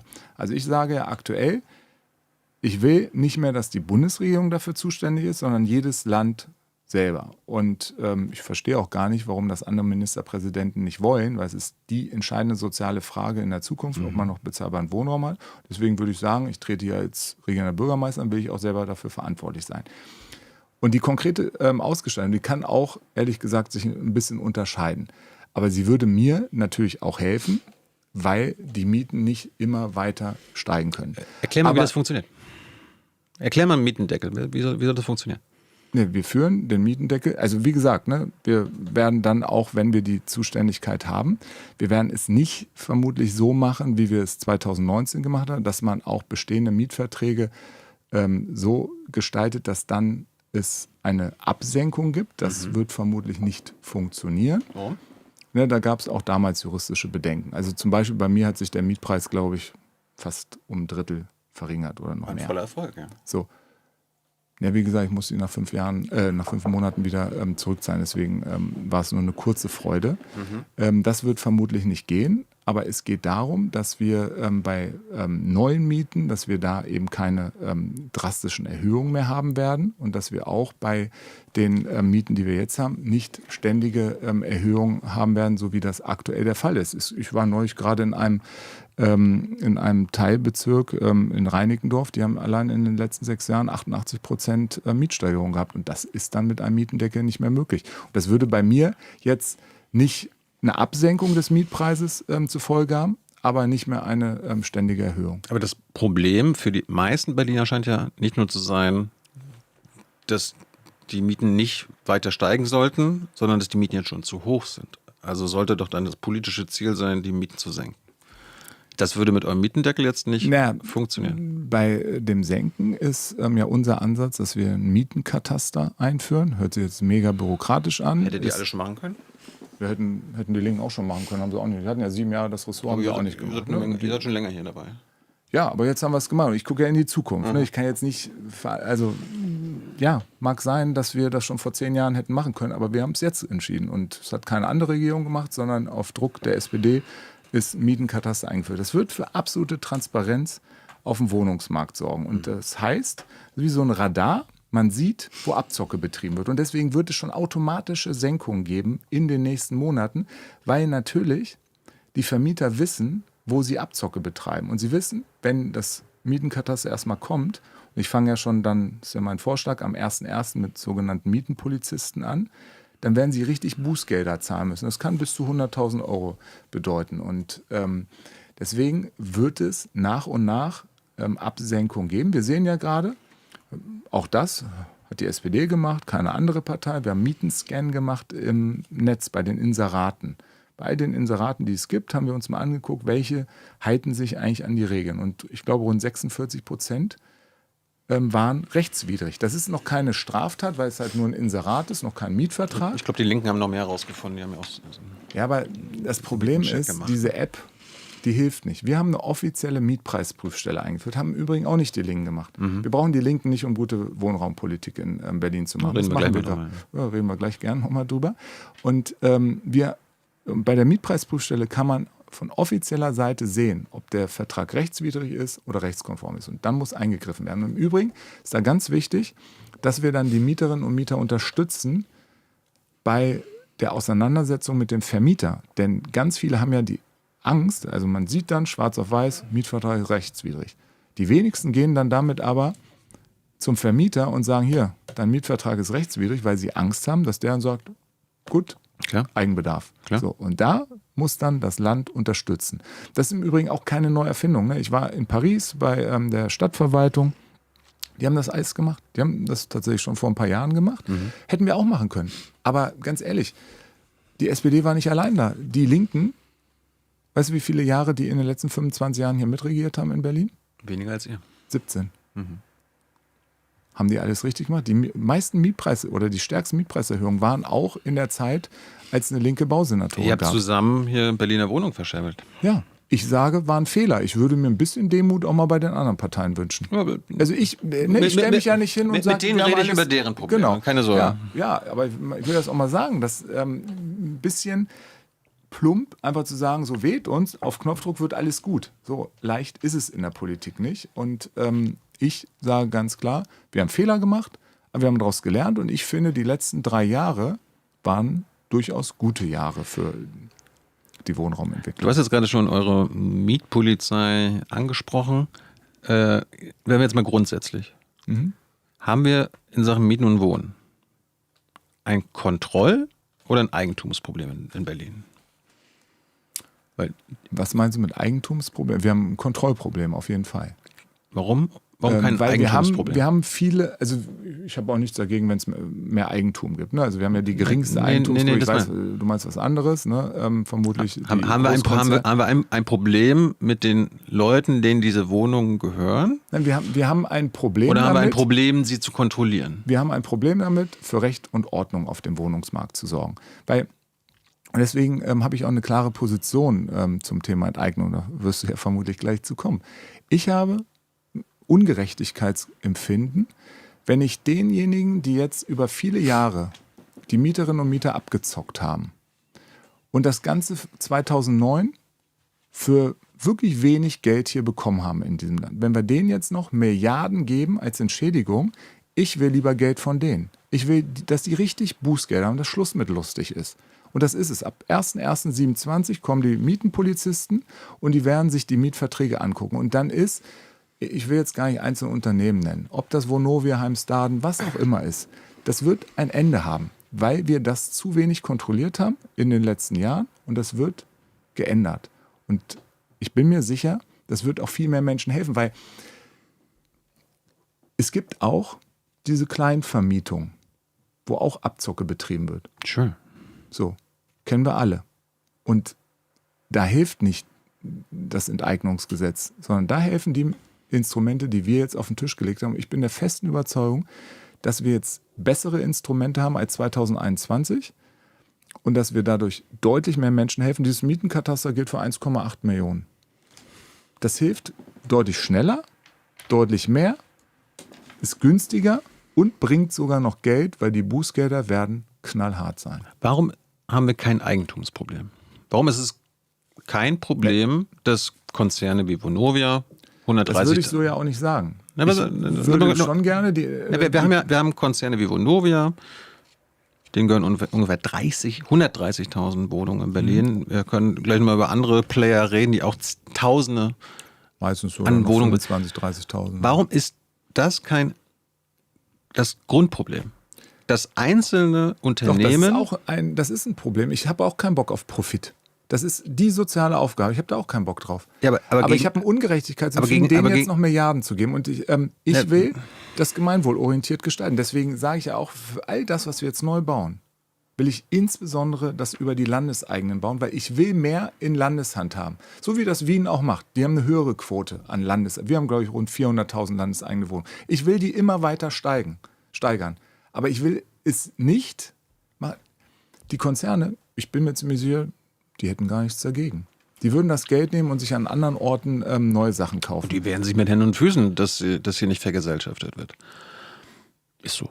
Bei dem einen oder anderen habe ich das Gefühl, dass die gar nicht so unglücklich wären, weil sie wissen, dass es da viele Dinge gibt, wo sie massiv investieren. Ich will die dazu zwingen, dass sie modernisieren müssen, dass sie eine Instandhaltungsrücklage haben, dass sie wirklich diese ganzen Wohnungen, die sie haben, ob es jetzt Vonovia mit 135.000 ist, Heimstaden mit, keine Ahnung, 25.000 oder was auch immer, dass die diese Wohnung modernisieren, die sie vor vielen Jahren für wirklich wenig Geld bekommen haben. Warum willst du, dass sie behalten? Ich hätte auch nichts... Du bist gegen die Vergesellschaftung. Genau, weil ich denen jetzt nicht Milliarden überweisen will, die wir im Übrigen auch nicht haben. Ich habe bisher noch kein Konzept gesehen von der Linkspartei. Was auch kein Zwang ist, da kommen wir gleich mal zu. Ja. Ist so. Ja, sehen einige so, andere so. Ist ja auch egal. Müssen ja nicht überall. Aber du kämpfst ja dafür, dass es ein Kontrollproblem ist. Du kämpfst nicht dafür, dass wir ein Eigentumsproblem haben. Also dass diese Konzerne... Ich kämpfe dafür, dass wir mehr gemeinwohlorientierten Wohnraum haben. Dafür will ich neu bauen. Du kämpfst aber nicht dafür, dass diese Konzerne diesen Wohnraum abgeben.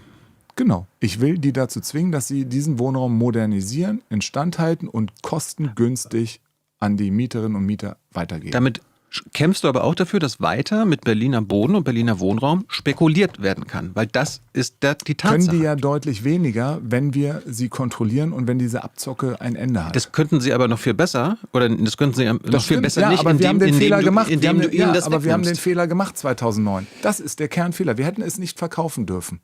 So, ist so. Ja, dann können wir uns das jetzt zurückholen. Für viele, viele Milliarden Euro. Ich habe da wirklich ein Ungerechtigkeitsempfinden. Das muss ich will nicht so sein. denen nicht das Geld hinterher werfen. Wir kommen gleich mal zu. Ja. Du hast jetzt von Enteignung gesprochen. Das ist ja Artikel 14 unseres Grundgesetzes. Der Volksentscheid heißt ja DWE, ne? Ja, aber es geht ja um das Artikel 15 hier nur im Wahlprogramm bezieht. Ich bin ein großer Fan von diesem Artikel, deswegen halte ich auch das, was die Bundesregierung da gemacht hat in ihrem Reformpaket, dass man das verbietet, halte ich für falsch. Habe ich als allererster sofort gesagt. Ich weiß nicht, wie es da reingekommen ist totaler Quatsch. Ne, ich habe ja Lars Klingbeil in der Bundespressekonferenz gefragt. Hat er erzählt, dass er sich mit der Immobilienlobby getroffen hat, die da das für angemessen hält. Kein guter Ratgeber in der Frage. Aber jetzt einfach mal... die Immobilienlobby. Wir bleiben jetzt einfach mal bei den Begriffen. Ja. Wir reden jetzt ab sofort über die Vergesellschaftung. Nicht um Enteignung, sondern um Vergesellschaftung von Immobilienkonzernen mit mindestens 3.000 Wohnungen. Da bleiben wir jetzt mal da. Artikel 15. Ja. Wir reden jetzt auch Glaubst du aber jetzt mal ganz ehrlich... Nee, pass auf. Eine Frage. Glaubst du, dass... Wenn du am Infostand bist, dass die Leute unterscheiden zwischen Vergesellschaftung und Enteignen? Darum ist es unser Job. Okay. Klare Sprache. Wir reden jetzt auch nicht darüber, dass neu gebaut werden soll.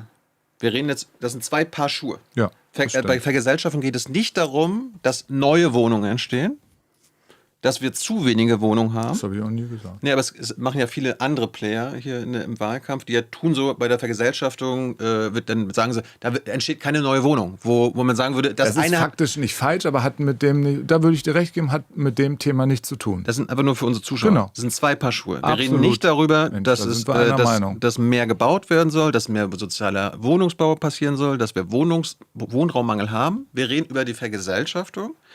Und das bedeutet, es geht um ein Verteilungs- und Renditeproblem im Bestand. Also die Wohnungen, die es jetzt schon gibt in Berlin. Der Wohnraum, den es jetzt schon gibt. Und da ist der große Streitpunkt bei der Vergesellschaftungsfrage. Soll dieser Wohnraum, den es jetzt schon gibt, weiterhin auch dazu da sein, mit diesem Wohnraum zu spekulieren, Rendite zu machen, immer weiter Mieten hochzumachen, damit diese Konzerne oder privaten Eigentümer mehr Geld machen?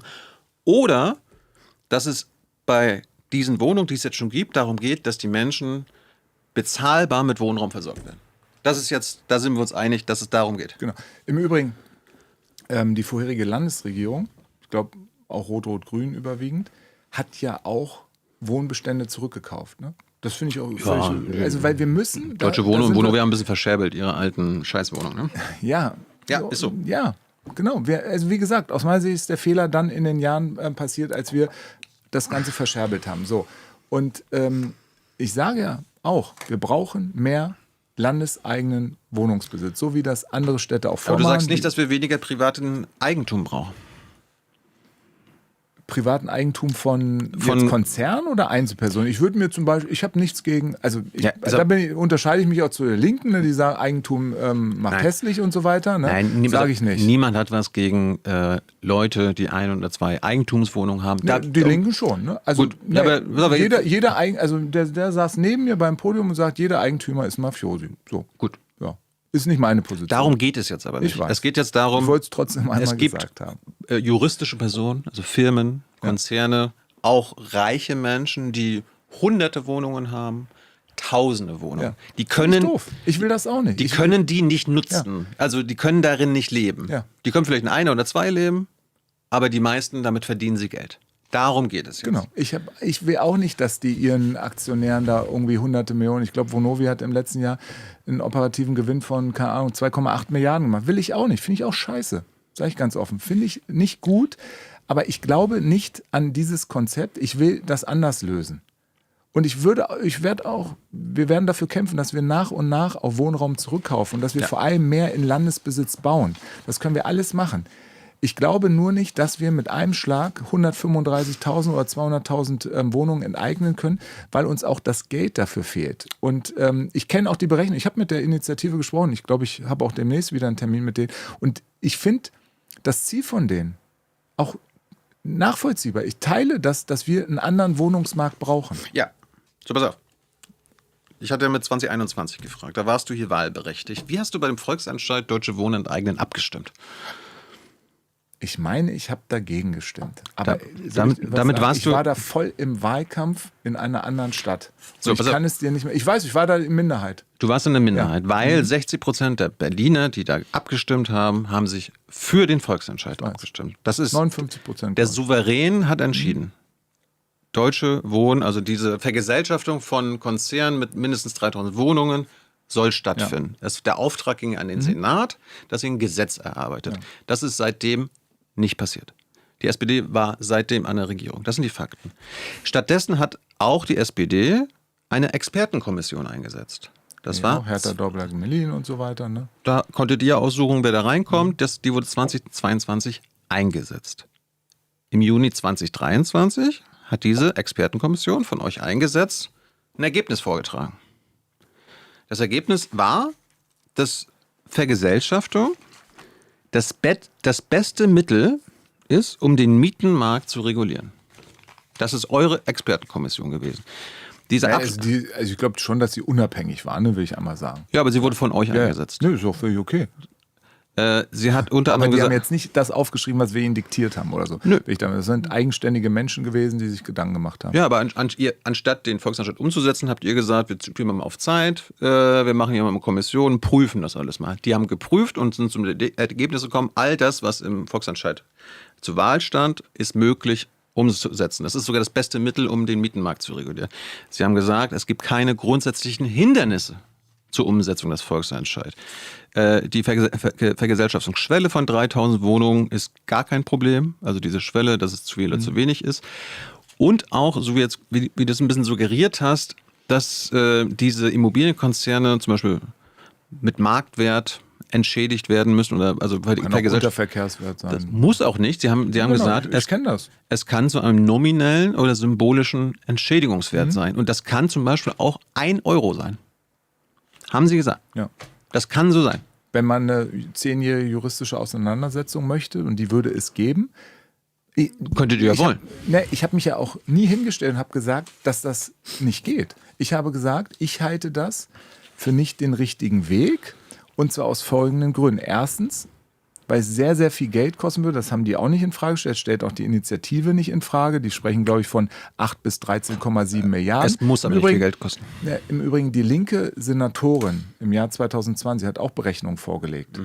Und hat gesagt, das kostet 29 bis 38 Milliarden Euro. So, das sind nicht meine Zahlen, ne? Das sind die vom Senat, von Frau Lomscher damals, und von der Initiative geht es, glaube ich, um 7,8 Millionen bis 13,7 Milliarden. So, ich will aber auch gar nicht sagen, dass das juristisch nicht geht. Ich sage nur, dass ich der Meinung bin, dass wir jetzt einen anderen Weg haben, der schneller mehr Menschen helfen wird. Hier, ich würde mal sagen, locker. Und selbst die Linkspartei sagt ja nicht, dass wir das noch schaffen in der nächsten Legislaturperiode, sondern die denken über 2 Legislaturperioden nach, um das umsetzen zu können. Wir haben eine juristische Auseinandersetzung. Wir haben jetzt schon 5 Jahre durch, also dank euch das verschleppt. Dank uns würde ich jetzt so nicht sagen. Seit 2021 seid ihr an der Macht. Ja, es ist ja so ein Vergesellschaftungsrahmengesetz auch verabschiedet worden. Aber wie gesagt, ich war es auch nicht, aber ist ja auch egal. Ich glaube nicht daran, dass das schnell hilft. Und wir werden eine juristische Auseinandersetzung haben und am Ende wird das Bundesverfassungsgericht entscheiden. Gut. Ich glaube, dass das Wohnraumproblem jetzt so dramatisch ist, dass wir jetzt was machen müssen. Das ist deine Meinung? Deswegen, genau, das ist meine Meinung. Aber wir kommen ja darauf zurück. Der Souverän in Berlin hat entschieden. Und die Expertenkommission hat diesem Souverän Recht gegeben. Und auch den Kritikern, die also auch gegenüber eurem Senat gesagt haben, das geht anders.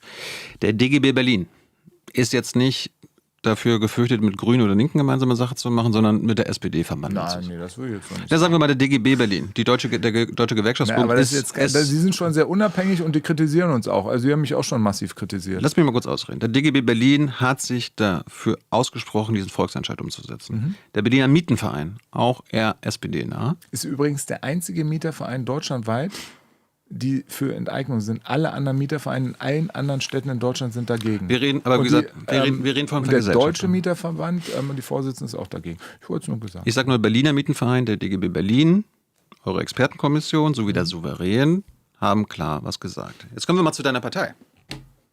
SPD Berlin. Ich kenne die Beschlüsse. Ich muss es für unsere Zuschauer sagen, die kennen den vielleicht nicht. Im Mai 2023 hat sich deine Partei auf dem Landesparteitag, dem höchsten Gremium eurer Partei, dazu entschieden, Ja zur Umsetzung zu sagen. Ein Jahr später, 2024, erneut der Landesparteitag, das höchste Gremium deiner Partei, hat nochmal das bekräftigt, dass es umgesetzt wird. Sie haben eine konkrete Umsetzungslinie beschlossen, also Expertenkommission, abwarten, was sie sagt. Die hat das für konkret gesagt, dass es ausgestaltbar ist, das soll ausgestaltet werden. Ja, deine Partei hat gesagt, okay, dann machen wir und dann gibt es ein Gesetz und dann ist der Volksentscheid umgesetzt. Das ist eure offizielle SPD-Linie. Außerdem, ich habe es dir sogar noch mal vorliegen, ausgedruckt, habt ihr gesagt, es müssen sogar alternative Wege geprüft werden, falls das mit dem Koalitionspartner oder so weiter nicht geht, nämlich, dass es einen Gesetzesvolksentscheid gibt, also wo das Gesetz konkret zur Abstimmung steht, damit der Senat das gar nicht mehr machen muss. Das unterstützt ihr und das soll geprüft werden, was die Deutsche Wohninitiative jetzt ja gerade noch gemacht hat. So, das ist offizielle Beschlusslage der SPD Berlin. Bist du der Vorsitzende dieser Partei? Ja. Musst du dich an Landesparteitagsbeschlüsse halten? Ich habe da ein Wahlprogramm verabschiedet. Da steht das nicht drin. Genau, da steht das nicht drin. Und Was- das ist mit was zählt? 100% der Stimmen vereinbart worden auf einem Landesparteitag. Ihr sagt in eurem, in eurem Wahlprogramm den Wählern nicht, was eure Beschlusslage ist, dass ihr die Vergesellschaftung umsetzt. Das gilt auch für viele andere Bereiche. Wir haben sehr, sehr viele Beschlüsse und wir haben uns bewusst für diesen Weg entschieden. Euer weil Hauptthema wir ist der Mieten Meinung- und Wohnen. Und Ja, das ist eins der Hauptthemen. Das andere Thema ist die familienfreundliche Metropole Berlin. Ja. Dazu gehört im Übrigen auch bezahlbarer Wohnraum und über Wirtschaft haben wir ja schon gesprochen. Deswegen gibt es ein paar sehr, sehr wichtige Themen für uns als Berliner SPD. Da unterscheiden wir uns auch zu anderen Parteien. Aber warum sagt ihr euren Wählern nicht, was deine Partei, Doch, ich sag- wofür sie sind? deswegen bin ich ja gerade hier, dass ich das gerade erzähle. Ich habe doch gerade gesagt, wir haben Du bist Parteivorsitzender eine einer Partei, die für die Umsetzung des Volksentscheids ist, wogegen Und du ich bist. sage dir jetzt, wir haben ein Wahlprogramm, wo wir ganz klar sagen, wir haben jetzt sehr, sehr gute Instrumente, um schnell den Wohnungsmarkt in den Griff zu bekommen. Das ist die Position, die gerade auch kommuniziert wird, nicht nur von mir, Ist mir sondern auch klar. aus der Fraktion, Warum aus dem vertrittst du Senat. als Parteivorsitzender nicht den Beschluss deiner Partei? Weil Musst du das nicht machen? Also ich habe ja gerade gesagt, wir haben ein Wahlprogramm beschlossen und das vertrete ich. Und das Wahlprogramm gilt für die Jahre 2026 bis 2031. aber das und da Wichtigste, steht das nicht drin. das Wichtigste weil wir in dann einer uns Partei für einen ist- sind anderen die Beschlüsse. Weg entschieden haben. Wir haben uns für einen anderen Weg entschieden bei der Diskussion Hat sich zum Wahlprogramm. hat sich deine Partei für die Umsetzung des Volksentscheids entschieden? In den Beschlüssen, da hat es Das zählt, positive oder? Beschlüsse Das zählt doch gegeben. im Vergleich zu einem Wahlprogramm. Nee, ich bin jetzt Spitzenkandidat für diese Wahl. Und wir haben das Wahlprogramm und wir haben gesagt, im Jahr 2026 haben wir neue Instrumente entwickelt, die wir 2021 beim Volksentscheid noch nicht so auf dem Tisch hatten. Und wir sind jetzt der Meinung, dass wir damit mehr Menschen schneller helfen können und vor allem deutlich günstiger und uns von diesen Unternehmen, die Abzocke betrieben haben, das Geld zurückholen. Deine Partei ist für die Umsetzung des Volksentscheids und gleichzeitig ist sie dagegen. Nö, das würde ich so nicht Deine sagen. SPD ist faktisch für die Umsetzung. Nein, das ist meine die Beschlusslage. SPD Und meine jetzt, du machst jetzt SPD ist für- du machst jetzt im Wahlkampf dagegen Stimmung. Ich mache Obwohl deine Partei dafür ist. Ich mache für etwas Stimmung. Ich mache Stimmung für, wir wollen 20.000 Wohnungen bauen, wir wollen Recht und Ordnung auf dem Wohnungsmarkt und wir wollen einen Mietendeckel einführen. So, das ist jetzt die Entscheidung am 20. September. Da können die Wählerinnen und Wähler ja entscheiden, was sie besser Du finden. bist aber Vorsitzender der SPD Ich bin Berlin, Vorsitzender der die SPD für Berlin. den Volksentscheid, für die Ja, Umsetzung Ich bin ist. am 8. Mai gewählt worden und ich habe das schon damals ganz klar gesagt, dass diese Trias mein Konzept, unser Konzept für die Abgeordnetenhauswahl 2026 ist. Aber seitdem habt ihr das nicht verändert. Darum ist das jetzt Beschluss. Das ist Fakt. Das Wahlprogramm ist Beschluss, ja. Ja, aber eure Beschlusslage ist klar, dass sie für Die, die, haben, ja, die muss jetzt auch nicht, Vergesellschaftung muss auch sind. nicht ständig angepasst werden. Aber für mich, wir haben jetzt das Wahlprogramm verabschiedet und haben ganz klar gesagt, damit gehen wir in diese Abgeordnetenhauswahl. Im Wahlprogramm steht nichts von Vergesellschaftung. Da steht schon ein Satz drin. Es steht das Wort Vergesellschaftung, was eure Beschlusslage ist, was souveräne Beschlusslage ist, was Es steht ein Exposition. Satz, meine ich, zu Artikel 15 schon drin. Ja, da geht es um Genau. den Mietendeckel. Ja, genau. Warum fehlt das Wort Vergesellschaftung? Ne, ich habe das doch gerade gesagt. Unser Weg für diese Abgeordnetenhauswahl, für mich als Spitzenkandidat, ist der Weg, 20.000 Wohnungen bauen, Recht und Ordnung sorgen Ja. für, über Mietpreisprüfstelle, Mietenkataster, Mietenpolizei und so weiter. Und der dritte Punkt ist endlich ein Mietendeckel für Berlin, der rechtskonform Wer ist. ist der Souverän in deiner Partei? Souverän ist der Landesparteitag, der dieses Wahlprogramm beschlossen hat. Der Mit 100% Souverän, der Stimmen. Souverän ist der Landesparteitag. Der Souverän beim Volksentscheid Ja, aber man kann waren doch alle, auch... Moment, es das ist sind ein alle Prozess Berliner. auch. Zwei Souverän. Deine Partei sowie die Berliner als solche haben klar entschieden. Was hast du für ein Demokratieverständnis? Oh, ein sehr klares. Ne, jetzt mal, Ja, offenbar nicht. doch.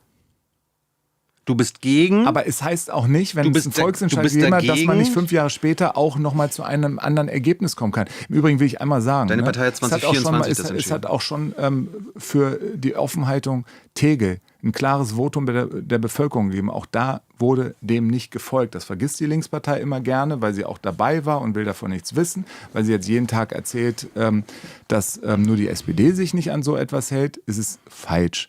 So, und deswegen finde ich, kann man schon den Wählerinnen und Wählern ganz klar sagen, wo die Konzepte, wo die Unterschiede sind und wo auch die Entwicklungen sind. Und es gibt eine Entwicklung. Und ich bin der festen Überzeugung, dass wir jetzt bessere Ideen haben, um schnell wir brauchen, in 10 Jahren kann die Situation schon wieder völlig anders sein. Wir brauchen jetzt eine Lösung für das Wohnraumproblem.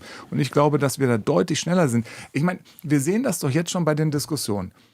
Die Spitzenkandidatin der Linkspartei hat gesagt, ja, mal sehen, ob wir das als Voraussetzung für eine Koalition machen. Die Bundesebene, Frau Schwertner und Herr Pantisano sagen, das ist eine rote Linie für sie. Ich glaube ja, die haben das intern schon aufgegeben, dass sie es überhaupt umsetzen können, weil sie wissen, wie schwer das ist. Aber die beiden Bundesvorsitzenden, die wollen gar nicht, dass die Linkspartei hier Erklär mir nochmal, was ist dein Demokratieverständnis, wenn du sowohl die souveräne Entscheidung aller Berliner und die souveräne Entscheidung deiner Partei ignorierst? Nein, ich ignoriere die nicht. Ich akzeptiere auch, dass es Unterschiede aufweist. Ich habe das auch immer gesagt. Sie nicht. Ich kann zum Beispiel total verstehen, die Jusos haben dazu eine andere Position als ich. Deine Partei? Ja. Und wir haben jetzt aber ein Wahlprogramm mit 100% verabschiedet. Und da habe ich ganz klar gesagt, dass ich gegen Enteignung bin. Du hast bei den Linken hast du letzte Woche kritisiert, ne? Also dass Schwert dann gesagt hat, es gibt nur eine Koalition mit den Linken, wenn vergesellschaftet wird. Da hast du getweetet. Wer entscheidet bei den Linken eigentlich über den Kurs der Landesverbände? Ja. Bei uns auf jeden Fall der Landesverband. Offenbar nicht. Doch. Dein Landesverband hat sich für die Umsetzung des Volksentscheids ausgesprochen. Ja, aber mein Landesverband hat auf einem Parteitag ein Wahlprogramm einstimmig beschlossen. Das ist ein Wahlprogramm, beschließt man für eine Wahl. Ja. Und es gibt dann Beschlüsse einer Partei, das sind auch Grundsatzbeschlüsse. Das ist aber, das ist auch völlig okay. Aber wenn dein Landesverband entschieden hat, ein Wahlprogramm ist für mich auch eine Art Regierungsprogramm. Und da ist man zuständig für 3,9 Millionen Berlinerinnen und Berliner und nicht nur der eigenen Partei. Und deswegen können die sich dann auch mal im Detail unterscheiden. Dein Landesverband hat entschieden, wir vergesellschaften. Das ist die Entscheidung deines Landesverbands, deren Chef du bist. Genau, und das ich glaube vor 2 Jahren ungefähr. Das vertrittst du nicht. Ich vertrete die Position, die wir auf dem Landesparteitag miteinander beschlossen haben für die Abgeordnetenhauswahl 2006. Dann ging es um Wahlprogramm. Wahlprogramm, da kann jeder... Wahlprogramm ist entscheidend für eine Wahl. Da kann jeder allen alles versprechen. Nö, ich verspreche gar nicht allen alles. Ich verspreche nur die Dinge, die ich umsetzen kann. Das ist im Übrigen ein Punkt. Das Thema wird auch in den nächsten 5 Jahren dadurch nicht gelöst. Und deswegen verspreche ich etwas, was viel schneller den Menschen hilft. Und darum geht es. Es geht doch hier nicht um Ideologie oder so, sondern es geht darum, was hilft den Menschen hier in der Stadt? Ja. Wie können wir die Mieten senken? Und wir haben da ein Konzept, das geht am 1.1. los. Und ich sage dir, jetzt werden die Mieten schon sinken, weil die Leute sehen, mit dem Mietenkataster werden sie nicht mehr rauskommen. Und da wird die ganze Abzocke aufgedeckt und dann kriegen sie harte Strafen. Aber wie gesagt, es gibt die Möglichkeit, harte Strafen. Ist im Übrigen von der SPD auf Bundesebene erhöht worden, dass man noch höhere Bußgelder machen kann. Aber man könnte ein viel besseres Instrument machen, so wie eure Expertenkommission das gesagt hat, so wie die Berliner entschieden jetzt, haben und so wie deine Konzept ist. Ich sage, unser Konzept jetzt ist besser. Aber du bist ja auch Vorsitzender deiner Partei, die auch das entschieden hat. Wir reden ja immer die ganze Zeit über die Konzerne, Vonovia mit über 100.000 Wohnungen. Die würde das ja insbesondere betreffen, also diese Vergesellschaftung, weil sie dann viele, viele tausende Wohnungen loswerden würde. Es gibt aber noch viele andere Player in Berlin. Ich meine, du hast jetzt gerade schon einen vorhin gesagt, Heimstaden. Adler. Ja. Ist ein schwedisches Unternehmen, hat allein 2020, ich habe das mir mal jetzt angeguckt. Es geht ja nicht nur um juristische Personen, Firmen, sondern wir reden auch über einzelne Menschen, die unfassbar viele Wohnungen haben, die das ja auch betreffen würde. Und ich will einfach nur wissen, warum du deren Geschäftsinteresse verteidigst. Dem würde ich widersprechen, dass ich... Du willst deren Eigentum nicht vergesellschaften. Dass die durch unsere Instrumente viel härter bestraft werden, als wenn wir denen das ganze Zeug abkaufen würden. Doch, weil sie eben nicht mehr so einen Profit haben können, weil wir einen Mietendeckel einführen, weil wir einen die Abzocke wird beendet. Steffen, vergesellschaften ist nicht abkaufen. Du musst sie entschädigen. Das kann ab einem Euro sein. Lass uns dann darum nicht rumstreiten. Das kostet schon ein bisschen Geld. Und es würde jahrelange juristische Auseinandersetzungen, wenn wir Vonovia oder Heimstaden einen Euro geben würden. Ist das nicht wert? Ich sage, ich will den Menschen jetzt helfen. Meine Aufgabe, ich will regierender Bürgermeister werden. Meine Aufgabe ist, denen ab, sagen wir mal Mitte November, Mitte Dezember zu helfen. Von Tag 1. Ich glaube, dass wenn wir denen erst in 10 Jahren helfen, ist es zu spät. die sind jetzt frustriert. Ich kriege das an jeder Ecke in Berlin mit. Die wollen jetzt Hilfe haben, die sind jetzt frustriert. Denen hilft das nicht, wenn ich denen sage, in 10 Jahren kann es möglicherweise besser werden. Dann wählen die alle AfD. 5 Jahre habt ihr jetzt schon auf der Strecke gelassen. Jetzt mal ganz kurz, ich will mal zu den Milliardären kommen. Ja. Heimstaden hast du angesprochen, das ist ein schwedisches Unternehmen, hat allein 2020 4.000 Wohnungen in Berlin gekauft für 830 Millionen Euro. Die wird kontrolliert von einem norwegischen Milliardär, weiß nicht, ob du den kennst, Ivar Tollefsen. Schon mal gehört. Dann gibt es die CPI Property Group in Berlin. Die kontrollieren ungefähr 1 Million Quadratmeter Immobilienfläche in Berlin, haben Immobilienportfolio laut ihrem Verzeichnis von 18 Milliarden Euro an Wert. Allein 25% ihrer Assets sind in Berlin. Wird auch kontrolliert von einem Milliardär. Radovan Vitek ist ein tschechischer Milliardär. Dann gibt es Covivio. Ich habe mal bei Covivio gewohnt. Schrecklicher Vermieter. Grüße an diese Firma. Ganz schrecklich. Die verwalten und kontrollieren hier mit mindestens 17.000 Wohnungen in Berlin. Da ist der wesentliche Aktionär die Familienholding Delfin. Das ist wiederum die Familie des italienischen Milliardärs Leonardo Del Vecchio. Der ist leider jetzt schon tot, Unternehmer und Designer. Auch eine Milliardärsfamilie.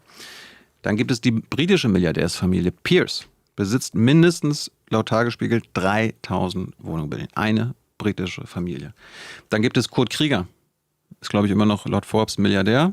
Gehört in die Möbelketten hier in Berlin. Ja. Aber der hat auch jede Menge Flächen. Ihr wollt jetzt zum Beispiel, also die SPD, der Senatsverwaltung Stadtentwicklung will mit dem Bezirk Pankow das Pankower Tor neu machen. Auch natürlich wieder Büroflächen, Luxuskram und so weiter und so fort.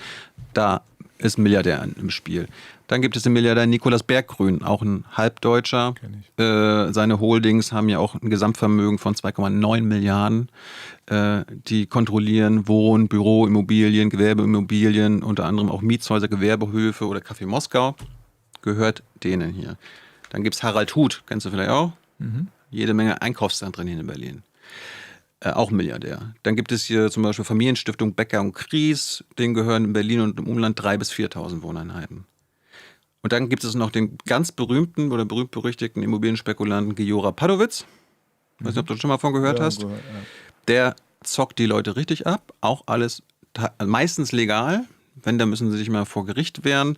Weiß nicht, ob du das weißt, der hat in den 90ern jede Menge alte Häuser von der Stadt Berlin gekauft. Es gibt irgendwie so ein schönes Beispiel, wo er für 500.000 Mark von der Stadt das gekauft hat, 96. Die Auflage der Stadt war dann, aber gut, die Leute, die da drin wohnen, müssen da drin wohnen bleiben. Dann wurde das Haus in Eigenleistung saniert, also mit Förderkrediten und Zuschüssen. Der Eigentümer hat da keinen Cent für bezahlt. Ist gerichtlich festgestellt. Die Leute, die darin wohnen, haben das saniert, neu gemacht. Und was hat er jetzt gemacht vor ein paar Jahren? Drängt die raus, um das Geld von der Stadt Berlin und dem Bund für die Geflüchtetenversorgung einzustreichen, weil man dann 3 oder 4 Leute da unterbringen kann, man bis zu 4.000 oder 5.000 Euro pro Wohnung machen kann, statt die Miete. Und damit ist er oft erfolgreich, obwohl er sich verscherbelt das besorgt hat. Es gibt sogar, also habe ich nur für diesen Padowitz-Typen gefunden, es gibt einen Watchblog von Berlinerinnen, die sich untereinander austauschen, wie die abgezockt werden von diesen Vermietern. Und das sind jetzt und das sind jetzt einfach mal die Beispiele von einzelnen Personen, die zigtausende Wohnungen haben, die Leute abzocken. Ja. Und deren Geschäftsmodell verteidigst du doch. Nein. Weil also dem muss ich hart widersprechen. Ich verteidige das nicht. Du willst, dass diese... Und der Fehler ist auch passiert, dass sie überhaupt so viel Wohnraum in dieser Stadt haben. Aber du willst deren Eigentum nicht wegnehmen. Ich will aber, dass die diesen Profit nicht mehr haben. Und ich glaube, dass sie sie behalten dürfen. Du willst, dass das Eigentum... Ich habe nichts dagegen, wenn wir auch zurückkaufen. Das haben wir auch gemacht. Zwischen 14 und 21 haben wir in den Koalitionen, auch unter einem sozialdemokratischen Finanzsenator, viel Wohnraum zurückgekauft. Aber wir könnten das vergesellschaften. Wir könnten deren Eigentum vergesellschaften. Über einen jahrelangen juristischen Streit und für viel, viel Geld. Und da können wir uns jetzt über die Summe streiten. Aber ich will dann schon auch mal wissen, woher das Geld genommen wird. Wir haben schon Finanzprobleme und ich glaube nicht daran und ich will, dass diese Leute nicht davon noch profitieren, dass wir ihnen dann viele Milliarden geben müssen. Ich will, dass diese Abzocke beendet wird und ich glaube, dass wir dafür gute Instrumente. Hast jetzt schon 10-mal gesagt. Aber bisher haben diese Milliardäre dieses Eigentum an Immobilien. Da möchtest du nicht ran. Ich würde nicht ausschließen, dass wir auch zurückkaufen. Das haben wir auch in der Vergangenheit nicht. Ja, aber wir können ja auch einfach vergesellschaften. Wir drehen uns im Kreis. Anderes Beispiel. Wieder ein SPD-Parteitagsbeschluss, wo du zur Überraschung mal derselben Meinung bist, laut öffentlichen Aussagen, das Tempo verfällt. Ja. Da geht es ja auch um Bebauung, CDU, FDP, AfD und so weiter, die wollen dann den Rand bebauen, am besten alles zubauen, mit Luxuswohnungen natürlich. Da hat die SPD Berlin und auch du gesagt, machen wir nicht mit. Gab es übrigens auch mal andere Parteitagsbeschlüsse. Ne? Also man kann auch Parteitagsbeschlüsse anpassen. Es gab auch mal Parteitagsbeschlüsse, die sehr viel offener für Randbebauung waren. Ich habe auch damals mitgemacht, bin ja auch schon in Berlin. Ich habe auch dagegen gestimmt, dass das Tempo verfällt. Schön, sind wir uns mal einig. Ja. Och, wir waren uns Deine SPD ist dagegen, du bist dagegen. Ja. Jetzt gucken wir uns aber mal die Tatsachen an. Wie quasi, wenn von euch jemand was zu sagen hat, wie da agiert wird. Es gibt ja den amtierenden Bausenator, Christian Gäbler. Ist von welcher Partei? Der ist von der SPD seit vielen Jahren. Ist ja lustig, weil der sorgt dafür und der tut alles dafür, dass das bebaut wird.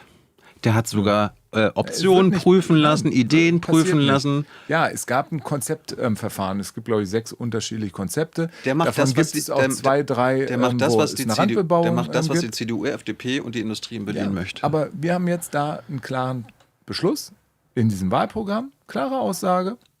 Und damit gehen wir dann in mögliche Koalitionsverhandlungen. Und dann werden wir sehen. Aber woher kann ich denn wissen, wenn ich jetzt weiß, der tatsächlich an der Macht... Du kannst dich orientieren bei all diesen Fragen an unserem Wahlprogramm, denn das ist unser Konzept für die nächsten 5 Jahre für Berlin. Aber du weißt auch als Politiker, Taten zählen mehr als Worte. Und die Taten aber mich kann man noch nicht an den Taten messen, weil ich noch nicht regierender Bürgermeister bin. Das kannst du machen, wenn ich gewählt bin und dann nach 2 Jahren können wir uns hier gerne, also ich lade mich nicht selber ein, aber vielleicht distanzierst du dich von dem Bausenator Gäbler?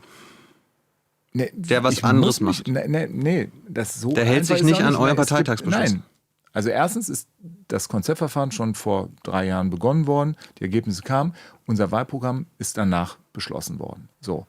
Und deswegen hat er da nicht irgendwie gegen irgendwelche Dinge verstoßen. Gäbler ist für die Bebauung. Und das ist doch auch okay.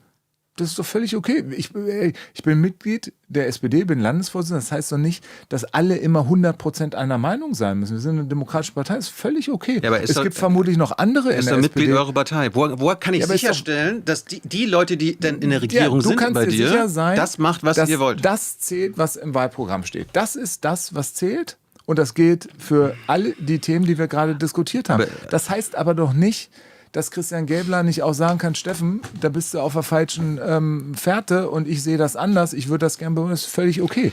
Aber die Menschen in dieser Stadt können sich darauf verlassen, dass das Wahlprogramm gilt und dass wir damit in die Koalitionsverhandlung gehen und mit wem auch immer dann darüber diskutieren. Und ich habe ja sehr konkrete Vorschläge. Also sind Worte sind relevanter als Taten? Nein, die Taten zählen.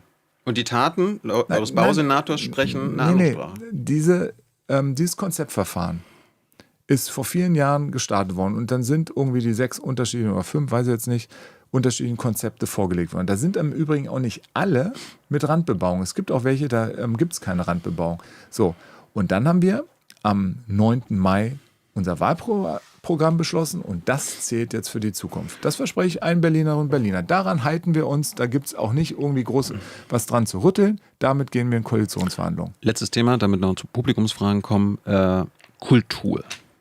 Kulturflächen.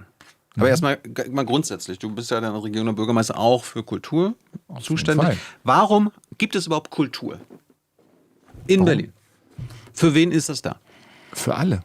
Für alle Berliner und Berliner. Ich weiß, dass es auch Häuser gibt, wo es nicht so ganz günstig ist. Aber Kultur muss für alle da sein. Ich will auch, deswegen haben wir auch eine Kulturkarte wieder vorgesehen mit 50 €, gerade auch für Jugendliche. Wir wollen auch den Museumssonntag wieder einführen, weil wir wollen, dass alle 3,9 oder hoffentlich bald 4 Millionen Berliner und Berliner davon profitieren. Und wir haben eine super abwechslungsreiche, faszinierende Kulturlandschaft. Und ich würde mir wünschen, dass viele Menschen das nur. Im Übrigen, gerade in Zeiten, wo Demokratie diskutiert wird, in Frage gestellt wird, ist Kultur umso wichtiger. Bist du dafür, dass mit Kulturflächen weiterhin spekuliert werden kann? Nö, bin ich eigentlich dagegen. Warum bist du dann nicht für die Vergesellschaftung von Kulturflächen?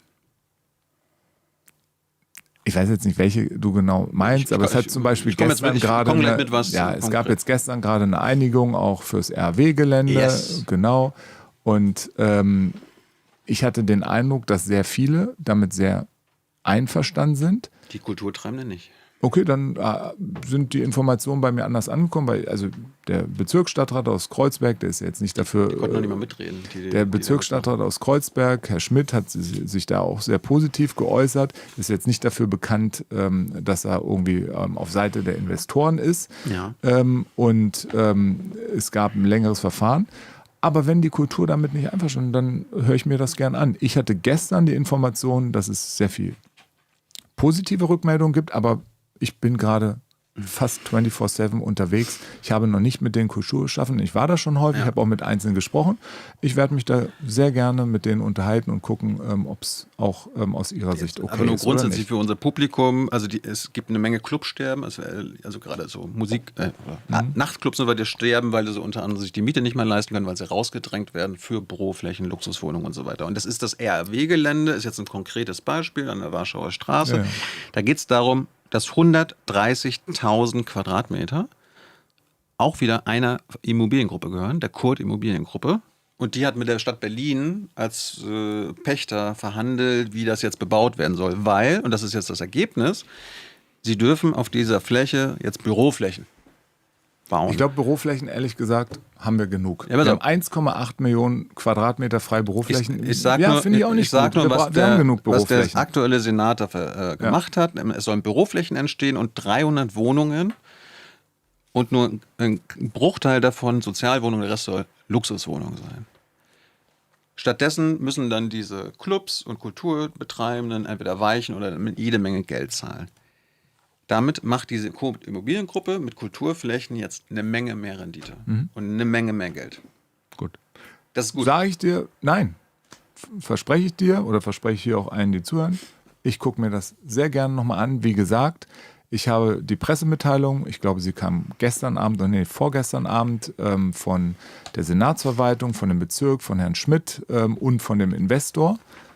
Ja, der Investor wird das natürlich positiv beurteilen. Bei den anderen, wenn die beiden das positiv beurteilen, dann dachte ich schon, dass es auch im Interesse der Kultur ist, weil ich so Herrn, ich glaube Florian Schmidt heißt er. Die Stadt kann ja gar nicht wenig machen. Ihr wollt nicht dem Eigentümer diese Flächen wegnehmen, das stand. Und weil ihr denen das nicht wegnehmen wollt, müsst ihr natürlich mit denen verhandeln. Und dann ist der natürlich. Ich gucke mir das gerne nochmal an, was das für die Kultur aber ist ja rein logisch. bedeutet.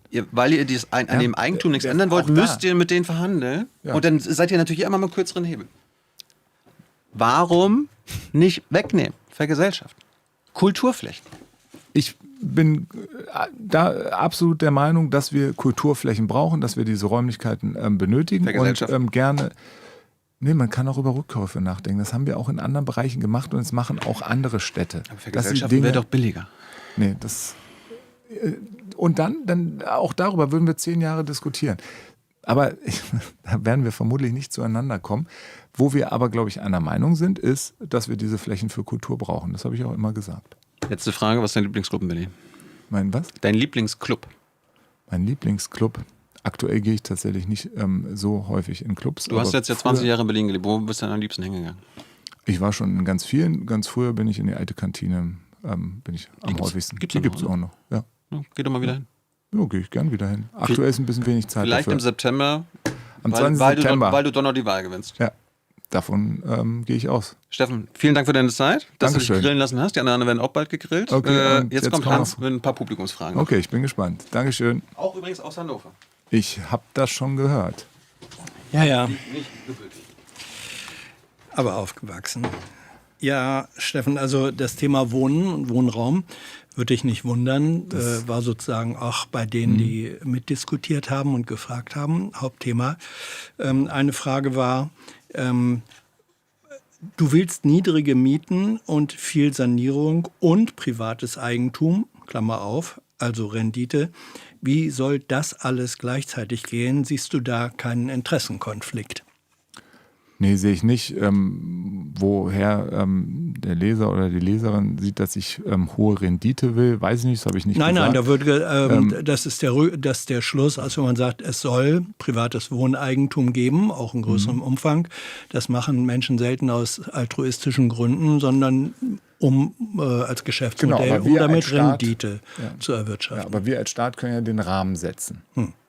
Und das ist mein Ansatz, dass wir tatsächlich die Abzocke beenden und damit wird dann vermutlich auch der Profit ein Stück weit runtergeschraubt. Und außerdem und das haben wir auch schon beschlossen, wollen wir Klarregelungen haben über Instandhaltungsrücklagen, sodass das, was wir auch teilweise sehen in Berlin, dass Dinge nicht modernisiert werden, dass überhaupt nicht investiert wird, gerade auch von privaten Großkonzernen, dass das ein Ende hat und dass wir da klar Regeln haben und dass die auch die Verantwortung und die Pflicht haben, tatsächlich den Wohnraum zu modernisieren. Abzocke beenden. Gibt es einen objektiven Maßstab oder ein Kriterium, das du nennen kannst, wo du sagst, hier fängt Abzocke an? Hintergrund der Frage ist, es gab den Versuch eines Mietendeckels für Berlin. Der wurde für verfassungswidrig erklärt, weil das nur als bundesweite Regelung geht. Nicht, weil der an sich rechtlich nicht zulässig wäre. Ist Mietendeckel, bundesweiter Mietendeckel, etwas, was du unterstützt als Instrument, um Abzocke mindestens zu begrenzen? Ich glaube, dass ein bundesweiter Mietendeckel keinen Sinn macht. Deswegen will ich ja, dass die Bundesregierung die Kompetenz abgibt und jedem Land die Entscheidung überlässt. Und dann dürfte auch ein Berliner Mietendeckel dann kann ich als regierender Bürger, ich habe das schon Ja. gesagt, in den ersten 100 Tagen, wenn diese Möglichkeit da ist, werde ich dieses Gesetz machen. Ob das Markus Söder dann macht, ist mir egal. Und ein Henrik Wüst oder ein Boris Rhein in Hessen, das sollen die machen, wie sie wollen. Ich würde es ihnen auch empfehlen, weil Markus Söder hat gerade jede Großstadt nacheinander in Bayern verloren, weil er eben sich überhaupt nicht um Wohnraum, bezahlbaren Wohnraum, Mietendeckel und so weiter kümmert. Ich kann nur sagen, in Berlin würde es den sofort geben. Was wäre die Formel oder kannst du eine Quadratmeter Höchstmietenzahlen nennen? Nein, oder wie errechnet sich das? Ich will eigentlich, dass nicht mehr als 1/3 des Einkommens der Menschen für Wohnraum ausgegeben wird. Das ist ja ungefähr das, was wir auch immer als Ziel haben. Wenn es drunter ist, auch schön. Aber aktuell sind es teilweise 50-60% des Einkommens und das können wir nicht akzeptieren. Wie stehst du zu dem Vorschlag, den muss ich jetzt nochmal vorlesen, wie stehst du zum Vorschlag für eine verpflichtende Kostenmiete in angespannten Wohngebieten, wie zum Beispiel Berlin? Dann würden die Kosten mit einem Gesetz an die Bereitstellungskosten heranrücken. Das wäre also sozusagen ein Modell, dass man sagt, wir machen ein Gesetz, verpflichtende Kostenmiete, die sich dann in der Nähe der Bereitstellungs- und Unterhaltskosten für diesen Wohnraum orientiert. Also das Konzept kenne ich jetzt bisher noch nicht im Detail, gucke ich mir aber gerne an. Wer auch immer das aufgeschrieben hat, kann mir das gerne auch zuschicken. Gucke ich mir sehr gerne an. Gibt es das in einer anderen Stadt oder international? Weiß ich nicht, wurde nicht gesagt, aber der es vorgeschlagen hat, glaube ich, war ein Mann, erschien offenbar davon Kenntnis zu haben, dass so etwas gibt. Ich bin für gute Ideen immer offen. Jo. Die Frage, warum eigentlich nicht beides? Dein Konzept, sozusagen mehr Wohnraum schaffen, ohne dass allzu lange Wartezeiten dafür waren, plus Umsetzung des Volksentscheids aus Sicht der Fragenden bestehe da kein Widerspruch.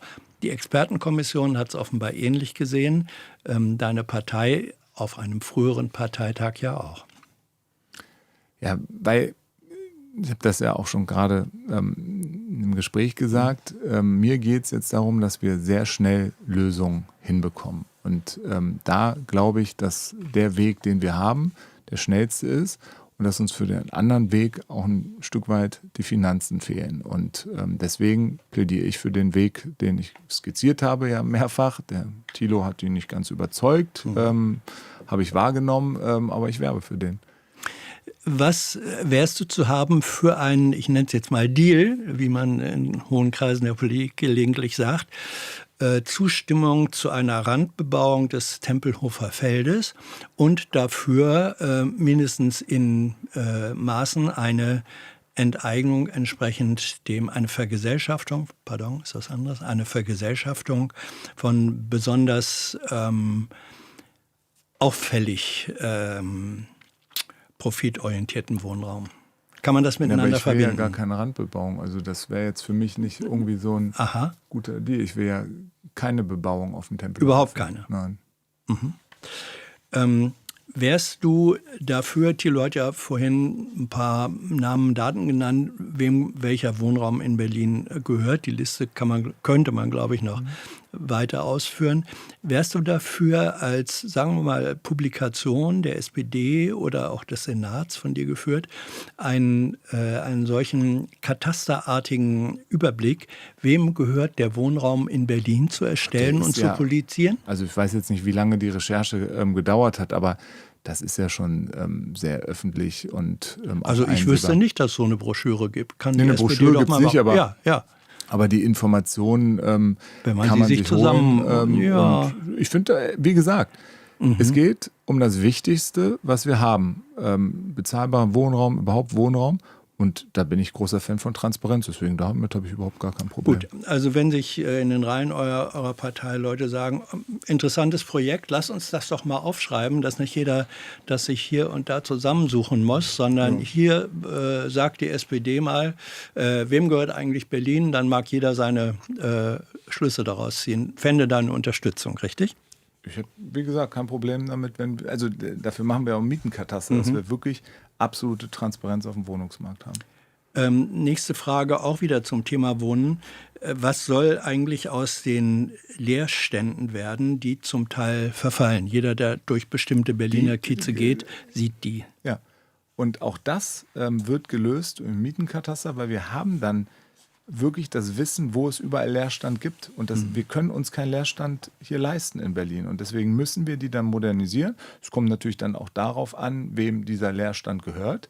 Aber ich werde Leerstand nicht akzeptieren. Da wird es dann auch harte Strafen geben. Ja, aber es gibt... müssen wir die modernisieren und instand halten und dafür sorgen, dass da Menschen einziehen können. Ja, es gibt diese Leerstände, aber also ich lebe nur auch ein paar Jahrzehnte, obwohl aus dem schönen Hannover stammt, in Berlin. Und manche leerstehende, ursprünglich Wohngebäude kenne ich seit Jahren und Jahrzehnten. Ich auch. Ja, so. Warum gibt's auch. Ja. Warum ist da bisher nichts passiert und wieso soll das oder würde das anders werden, wenn du regierst?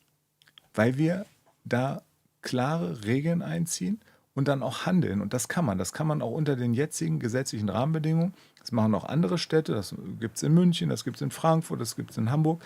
Das müssen wir konsequenter machen, dass dieser Leerstand nicht akzeptiert wird. Und das verspreche ich auch, dass das ein Ende haben wird. Die SPD, anderes Thema jetzt, möchte den ÖPNV ausbauen. Wie willst du das machen, wenn regelmäßig Projekte platzen und wenn Know-how verloren geht, weil auch diejenigen, die das gern machen wollen, immer nur von Projekt zu Projekt geistig hüpfen? Also gibt es einen Generalplan für besseren ÖPNV in Berlin? Ja, wir haben ein gutes Netz, will ich ganz klar sagen, aber es gibt auch Bereiche, gerade in Außenbezirken, wo wir es ausbauen müssen. Ob das jetzt die U7 ist, die U8 oder welche auch immer. So. Und ich glaube, dass wir da mutiger werden müssen und auch schneller werden müssen. Das meiste dauert einfach zu lang. Und wir werden auch Tramlinien ausbauen. Auch da gibt es Ecken in Berlin, da wird 30, 40 Jahre schon diskutiert, wo die Tram jetzt langfahren sollen. Das müssen wir halt einfach entscheiden. Ich glaube, also ich war gestern, ich nenne es jetzt nochmal, Hellersdorf-Marzahn, und ich glaube, es war in Kaulsdorf, da geht es um eine Diskussion über eine Tramlinie, welche Führung die haben soll. Seit 30, 40 Jahren sagen mir die Anwohnerinnen und Anwohner. Und die wollen einfach eine Entscheidung. Die sind es leid, dass immer weiter diskutiert wird. Und das müssen wir lösen. Und dann müssen wir auch investieren. Und es wird auch Geld kosten.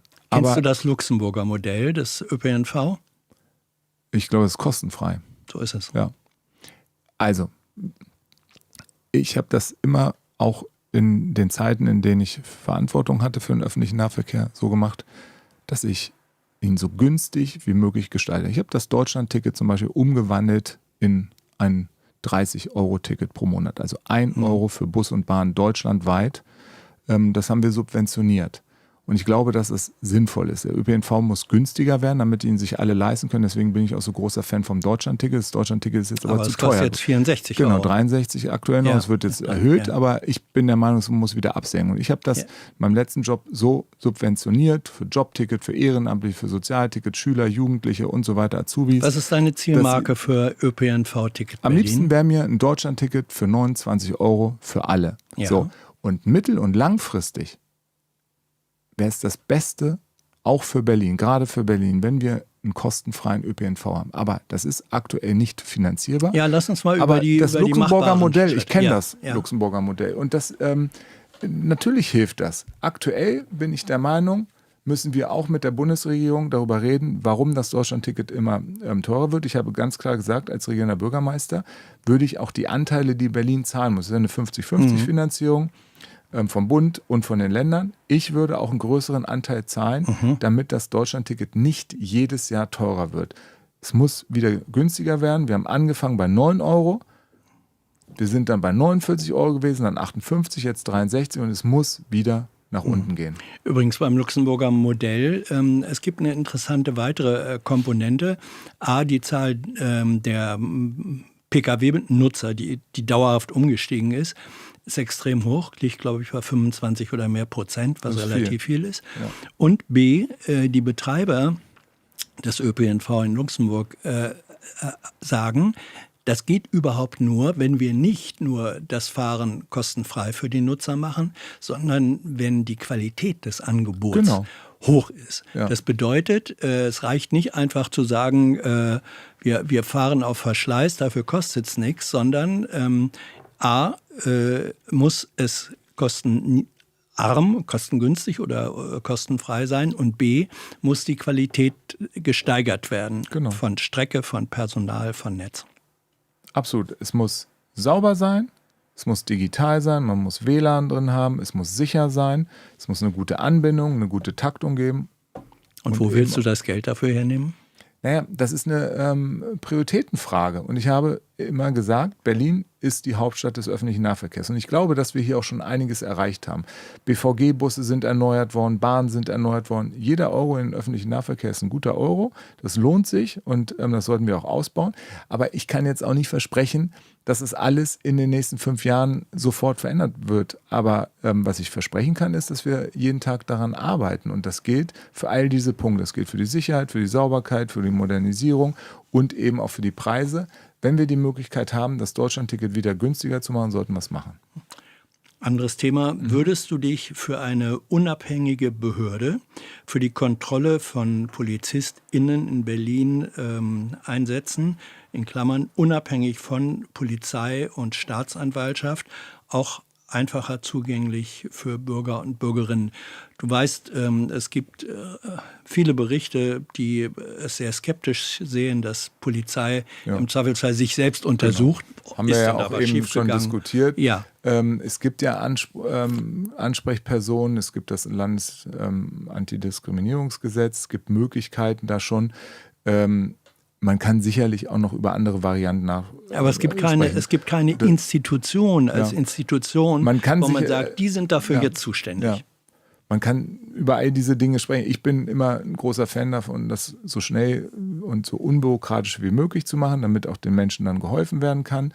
Und da haben wir schon ein paar Möglichkeiten. Wenn das nicht ausreicht, ich bin da offen für Gespräche. Weiteres Thema hat auch mit Polizei, Sicherheit, Ausstattung zu tun. Schließt du den Einsatz von Palantir-Technologie für Berlin aus? Ich glaube, das haben wir sogar auch im Wahlprogramm, dass wir dann einen klaren Ausschluss haben. Ein klares Nein. Ja, klares Weil Nein. NRW, Hessen, Bavü, Bayern setzen es ein, Berlin definitiv nicht. Ich glaube, es gibt ja auch andere Softwaremöglichkeiten und nicht das System. Und deswegen, ich bin mir jetzt nicht 100% sicher, ob es im Wahlprogramm steht, aber wir haben da, glaube ich, einen Beschluss zu, dass wir es ablehnen. Letzten 3 Fragen. Sollen in Berlin Rüstungsproduktionen auf- oder ausgebaut werden. Beispiel Wedding, da soll jetzt ein ehemaliger VW-Zulieferbetrieb Patronen für Rheinmetall fertigen.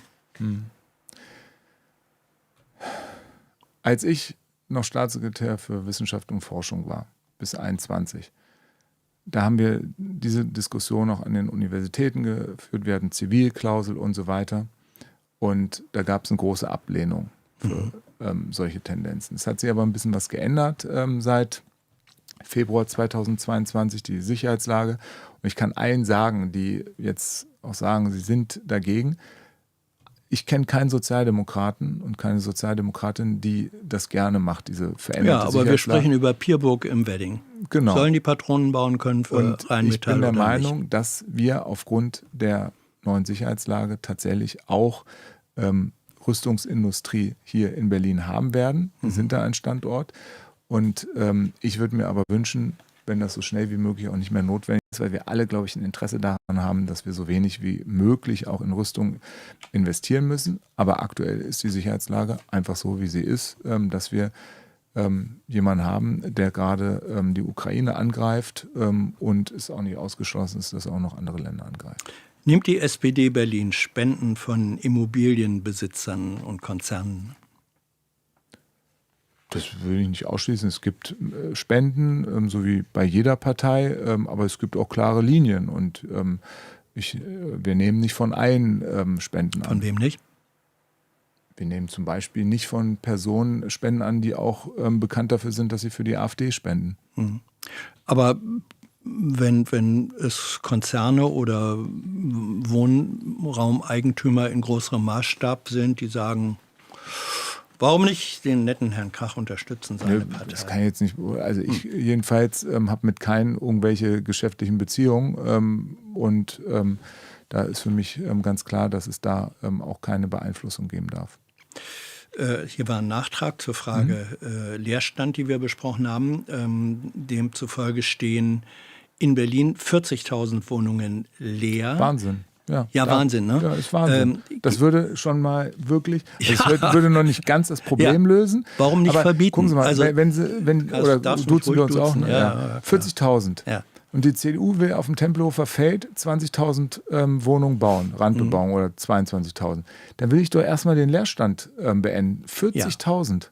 Das müssen wir Verbieten, erstmal Leerstand nutzen. verbieten. Ich meine, manchmal helfen Verbote am meisten Von mir voran. können wir über alles ja? reden. Das darf nicht sein. Ja, Wir wollen- über alles reden heißt ja nicht, ich Nein, setze auch mich machen. dafür ein. Ja, Gut, doch, natürlich machen. setze ich mich dafür ein. Gut. Das habe ich ja gesagt. Ich setze mich dafür ein, dass es keinen Leerstand mehr gibt und ich werde auch dafür sorgen, dass das ein Ende hat. Und dann gab es noch eine Frage zu deiner Vergangenheit als Staatssekretär.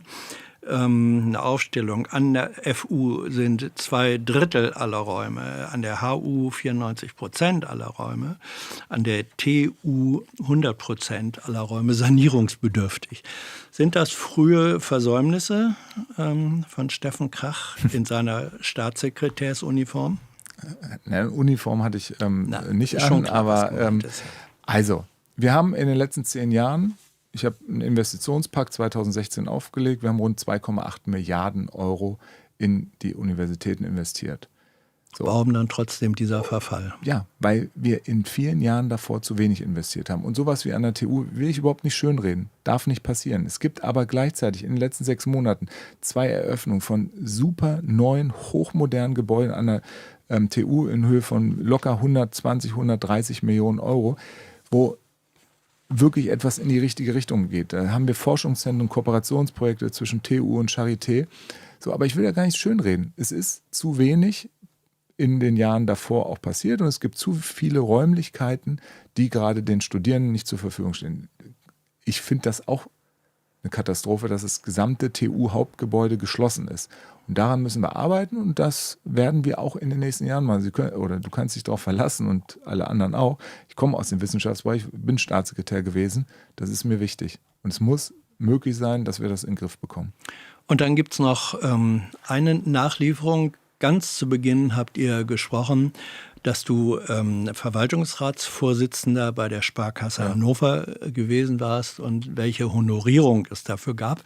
Da wurde die Zahl von 28.000 Euro pro Jahr genannt. Also die Recherche hat ergeben, du bist ja in dieses Amt gekommen aufgrund deines politischen Amtes. Das war Genau, das ist ein Gesetz, dass immer der Verwaltungsratsvorsitz wechselt zwischen dem Regionspräsident und dem Oberbürgermeister. So. Ich war 2,5 Jahre Vorsitzender, danach war es der Oberbürgermeister und das wechselt immer so. So, und es gibt in Niedersachsen eine gesetzliche Regelung über die Nebeneinkünfte von solchen Menschen, die qua Amt in ein solches Ehrenamt kommen.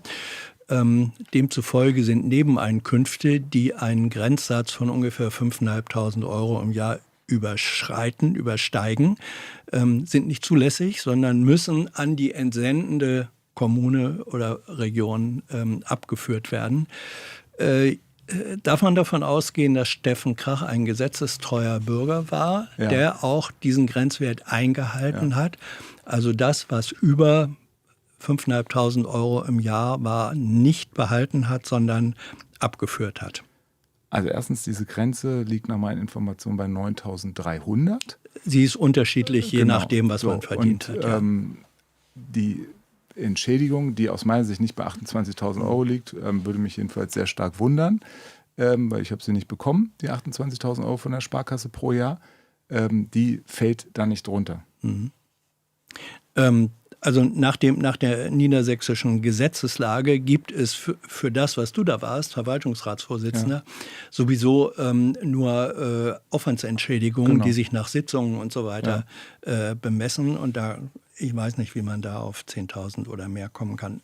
Okay, aber... Ich wundere mich auch, ich weiß nicht, woher das kommt. Ich sage es nur für alle, die es interessiert. Also man kann in den entsprechenden Gesetzen und Vorschriften Niedersachsens nachforschen. Da sind Grenzwerte genannt, den ich gefunden hatte. Im Übrigen glaube ich, dass dieser Grenzwert von 9.300 vor 2 Jahren deutlich erhöht wurde vom Innenministerium. Nicht von mir, will ich ja mal sagen, weil da jemand anscheinend sehr genau drauf guckt, sondern vom Landesinnenministerium. Wenn wir weiterreden, landen wir doch noch bei 28.000, auf welchen Wegen auch immer. Nee.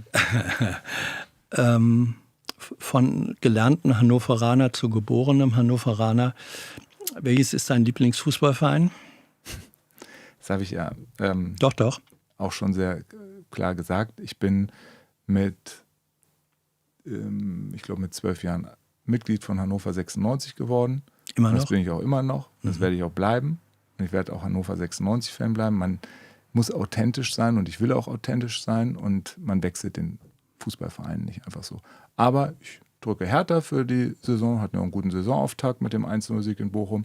Und ich drücke auch Union Berlin die Daumen. Und im Übrigen auch noch der einen oder anderen Damenmannschaft von Union und auch von C. Viktoria in Steglitz-Zehlendorf und so. Es gibt tolle Fußballvereine hier in Berlin.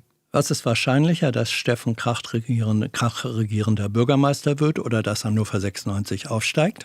Dass ich regierender Bürgermeister werde. Das wird alle 96er freuen, wie ihre Chancen eingeschätzt werden. Steffen, Dankeschön. Danke für euer Interesse, eure Fragen und eure Unterstützung, ohne die es dieses Format gar nicht gäbe. Wer im vergangenen Monat dabei war, jetzt im Abspann. Und wir sehen uns, wenn ihr wollt, bald wieder. Bis dahin, tschüss.